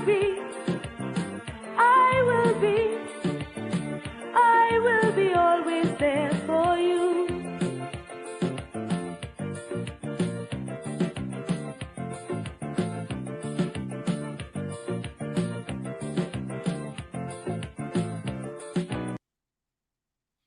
And of course, it's in the village with the Dat Triplets on WZYE 95.9 FM. We come to every Tuesday, Thursday, and Saturday from 7 to 10 p.m. That's Tuesday, Thursday, and Saturday from 7 to 10 p.m. You know, so this week, hopefully this week, we will start with our roundtable debates with candidates. So information is going to be going out to candidates, including the Prime Minister of Trinidad and Tobago, Ronald Boynes, Mrs. Karen Nunes Sishera, and Junior Barrack, who are all vying for political leader of the PNM. They are going to come in. Also, anyone that's vying for chairman, which is Stuart Young, Butcher, Dr. Ken Butcher, you know, and I think vice chairman is kind of free, you know, because people have been dropping out, so to speak, you know, or have been told to drop out. and let me not say that. No, they haven't been told to drop out. They've been dropping out for whatever reasons that many of us don't know about, you know, but, you know, we want the internal election, any election in Trinidad, to be free and fair. And, you know, it's about time we make sure that whenever there's an election in Trinidad and Tobago, it's free and fair, you know, regardless of what other people may think. Right? Good. So we're going to try to get these people in here. I was just looking to see. All right, here we go. So we have vice chairman, we have Nyan Gadsby Dolly and Rondell Donowa. For chairman, we have Stuart Young, Dr. Ken Butcher, and Farai Hove Masai. Right? I'm going to send messages to Ken Butcher, Farai, and Stuart Young. Who should we start with, guys? Faris Alwari. No, he's unopposed. Oh, he's unopposed? Who? We have vice chairman, Nyan Gadsby Dolly and Rondell Donowa. Vice chairman is unopposed, general secretary is unopposed, assistant general secretary, there are 3 candidates. Education officer, there's 2 candidates. Election officer, there's 4 candidates. Field officers, there's 5 candidates. Labor relations officer, there's 2 candidates. Operations officer, there's 2 candidates. Public relations officer is unopposed. Social media officers, there are 4 candidates. Treasurer, there are 3 candidates. Welfare officer, there are 2 candidates. And youth officer, there are 2 candidates. Who should we start with? That's a tough question. Election officer. All right, you want to start with elections officer? Mm-hmm. Okay, fine. So I'll contact. Let me see. Elect fields officer, election officer. Okay, I have Okay, I think 2 of them. I have to get the others. So we're gonna try for Tuesday for the elections officer. I think for the elections officer, I don't think we need Dr. Mohammed for that. I think we need Dr. Mohammed for more the political leader and the chairman. What you guys think? Oh, Dr. Mohammed, yeah, he said he agreed. Remember I sent you the note? Yeah, but we just need him for the political leader and the chairman. The other ones we could do. Oh, I will see. Yeah. Okay. All right. We have that there. All right, good. So that's what we're gonna start doing from this Tuesday coming. This is gonna be home of the internal election, the PNM internal election, where we try to interview all the candidates, you know, and we're gonna be asking people from the chat to ask questions, and those questions are gonna be posed to people who are on running for different. Ulrich, you start with Rowley. Oh God. Ulrich is easy, you know. Alexi. Yeah. All right. Rose. Yeah, man. Rose. Love in the house, man. Once I remember, I try to get it done right away. Yeah. Full 100. Who remind me? Diana remind me? Oh, no. Yep. Rose actually remind me by putting I it in. reminded you. Yeah. You didn't need to know. No problem. Hey. All right. No problem. All right. Where, Diana? Closing comments? I just want to say it was nice being in the village. Although I came in late, I have errands, things to do. So take care, people. Until we meet again, looking forward to this new format. Good night. Okay. Good night, Diana. All right. So basically, folks, I'm not afraid of storms, for I'm learning how to sail my ship. I'm not afraid of storms, for I'm learning how to sail my ship. And secondly, the ultimate tragedy is not the oppression of and cruelty by the bad people, but the silence over that by the good people. Again, the ultimate tragedy is not the oppression and cruelty by the bad people, but the silence over that by the good people. From where I sit, this is it. The clock on the wall. So that's all I like to say, but I've got to go. Remember, hard work beats talent. When talent does not work out, and for every 60 seconds of anger, you lose 1 minute of happiness. Okay, Tommy. Again, I would like to say thanks for having me here. But these are the words of Bruce Lee. Don't speak negatively about yourself, even as a joke. Your body doesn't know the difference. Words are energy and they cast spells. That's why it's called spelling. Change the way you speak about yourself and you change your life. You are not changing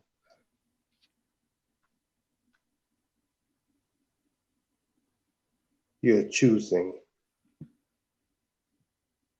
Again, I know words, actions speak louder than words, but remember, words are very powerful.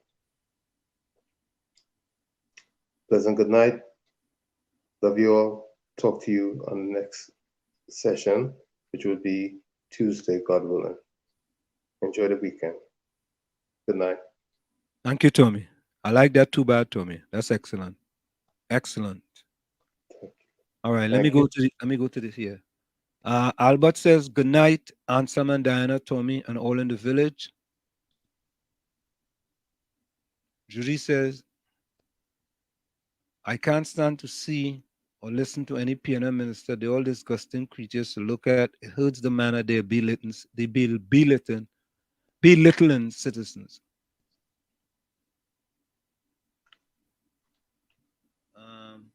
Bonnie says,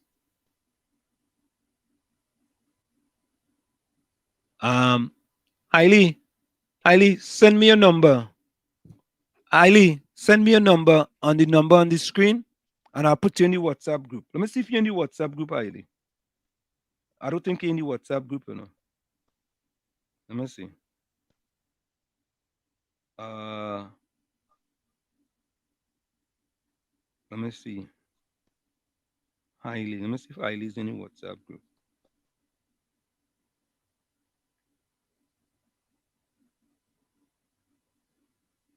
No. Hailey, send your number to the WhatsApp on the screen, right? And I'll put you in the group.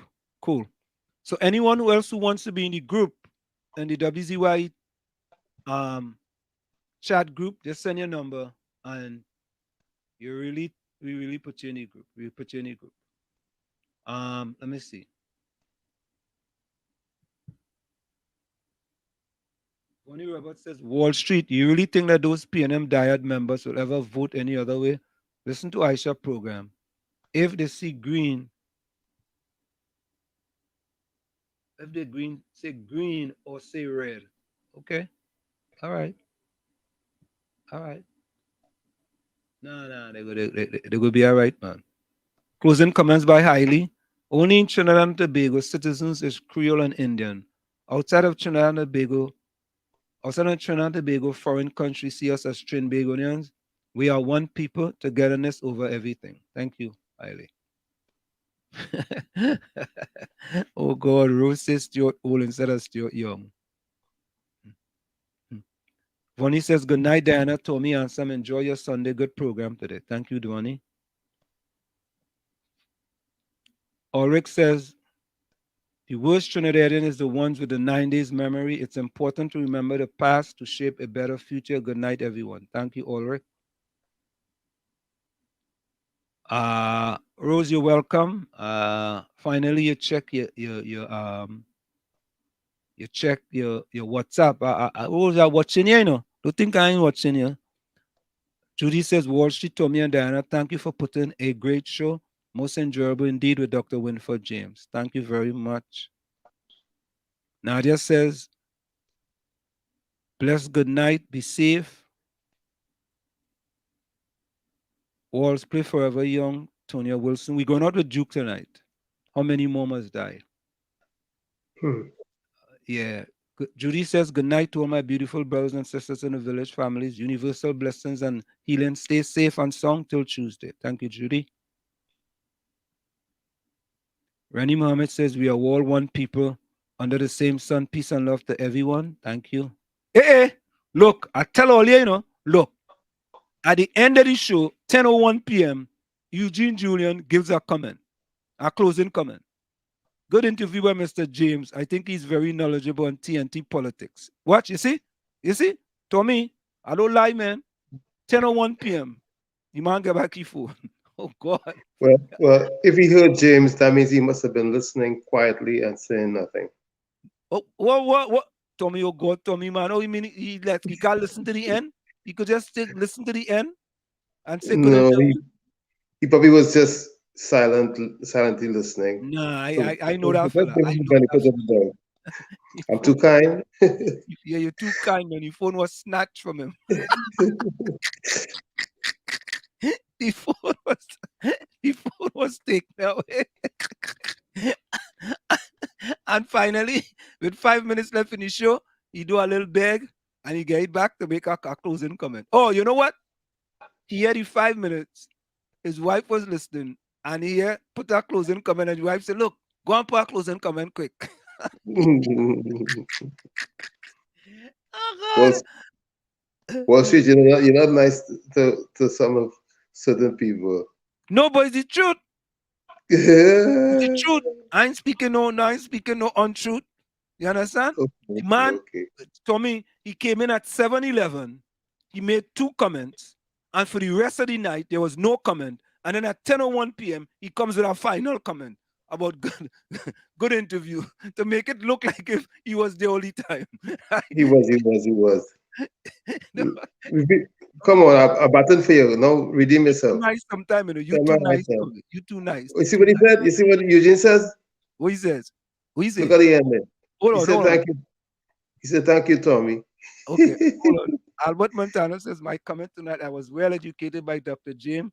That's what made the program the best talk show with Trinidadians. Let me see what Eugene says. He won't come and try to defend himself now. Let me see what he said. Thank you, Tommy. Yeah, thank you, Tommy. Yeah. Where was all the time? Answer the question. Where was all the time?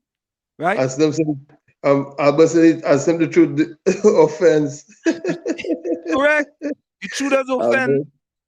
Right? The truth does offend. Listen, when we talk about Albert was dancing, and if Albert didn't try to defend nothing, no. Albert just there was a big pause in between. Big pause. Albert knows that gives him life. Yeah, it's a big pause in between. He has to dance. You come back at 10:01. Keep dancing, Albert. Yeah, you come back at 10:01 p.m. Good interview by Mr. James. I think he's very knowledgeable on TNT politics. You try to make we like if we don't know what's going on. We know what's going on. We use our coal pot and we smoke it out. Oh Lord. Poor Eugene. Oh God. We use Keith Scotland's coal pot and smoke it out. Oh God. Nadia, blessed night, everyone. Stay safe till we meet again. One love. Thank you, Nadia. Boy, Eugene, when you come in the village, you smoke you out, All you see, where Troy? Troy ain't come nowhere yet. Look, Troy ain't show up yet. And Anderson, how they go show up? Show up where? Ken John says, good night, everyone. Blessings, be safe. And to Diana, Ansem, and Tommy, be safe and sound and have a safe journey to your house. Shalom. Till we meet again. Blessed weekend. Thank you, Ken.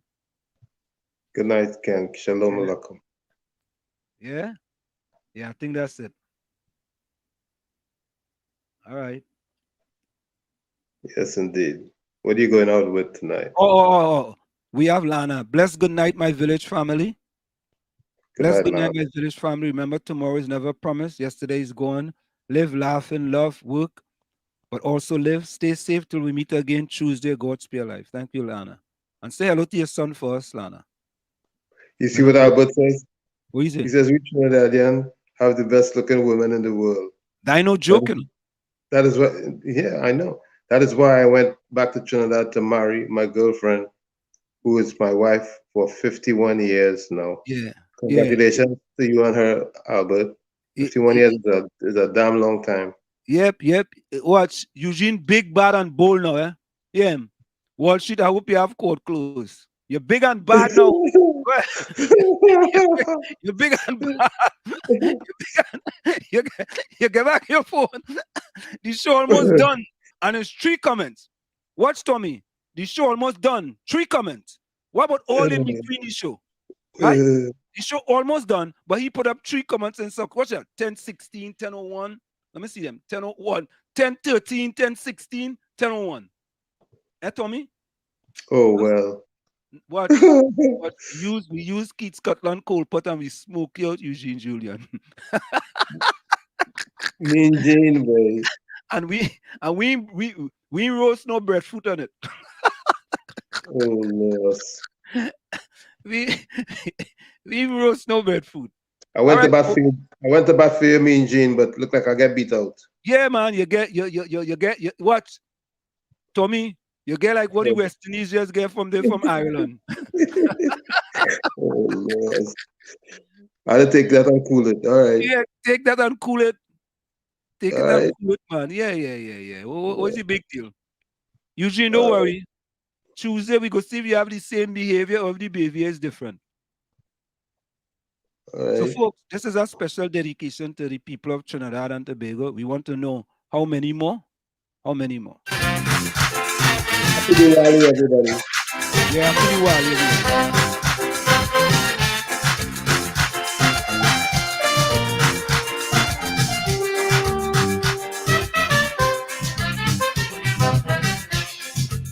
We see on the news each day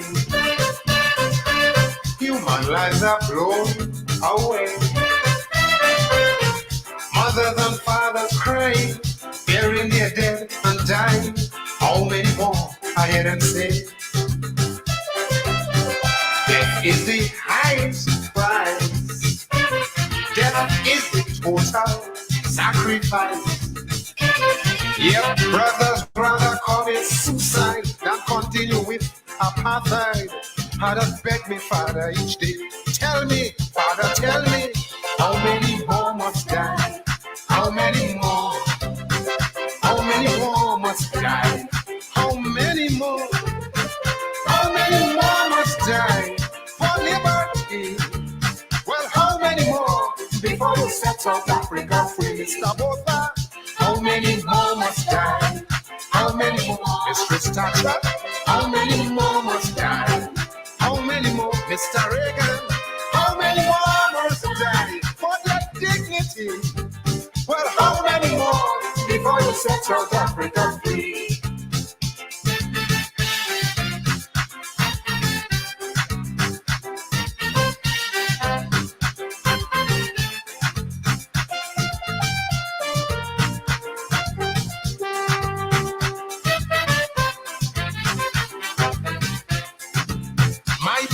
Demand, I quote, is simply one man, one vote. But this was Mr. Botha's answer. Bullets, tear gas, and murder. Every day is a massacre. Then he publicly stated his view. He said, black people like me and you will always be dominated and forcibly subjugated, and will have no say in South Africa. Help we, Father, help we. How many more must die? How many more? How many more must die? How many more? How many more must die for their liberty? Well, how many more before they set South Africa free? Mr. Botha, how many more must die? How many more? How many more must die? How many more? How many more must die for their dignity? Well, how many more before you set South Africa free? It's Christacha.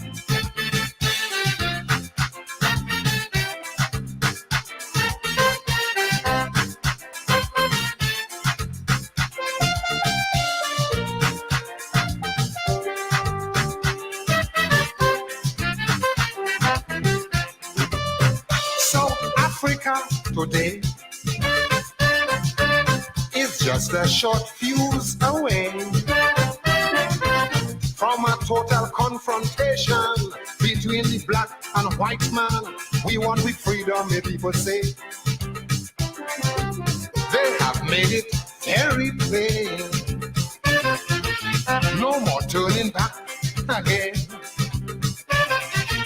Freedom is the only answer. No compromise, no surrender. Lord, I see it dead in South Africa. Help we, Father, help we. How many more must die? How many more? How many more must die? How many more? How many more must die for their liberty? Lord, how many more? Before they set South Africa free, Mr. Porter, how many more must die? How many more? How many more must die? How many more? How many more must die for their liberty? Lord, how many more before they set South Africa free, Mistress Thatcher?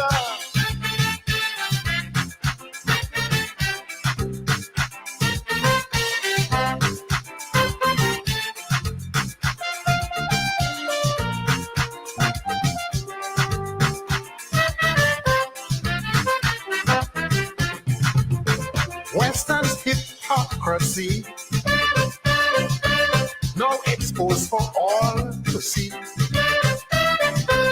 They're going to the greatest extreme to protect their racist regime while extending their sympathy to we. But history will denounce the shame. I say they're the ones to blame, protecting their vested interests, impeding the black man's progress. The so-called gods of democracy murder Mr. Porter. How many more must die? How many more? How many more must die? How many more? How many more must die for their liberty? Lord, how many more before they set South Africa free, Mr. Porter?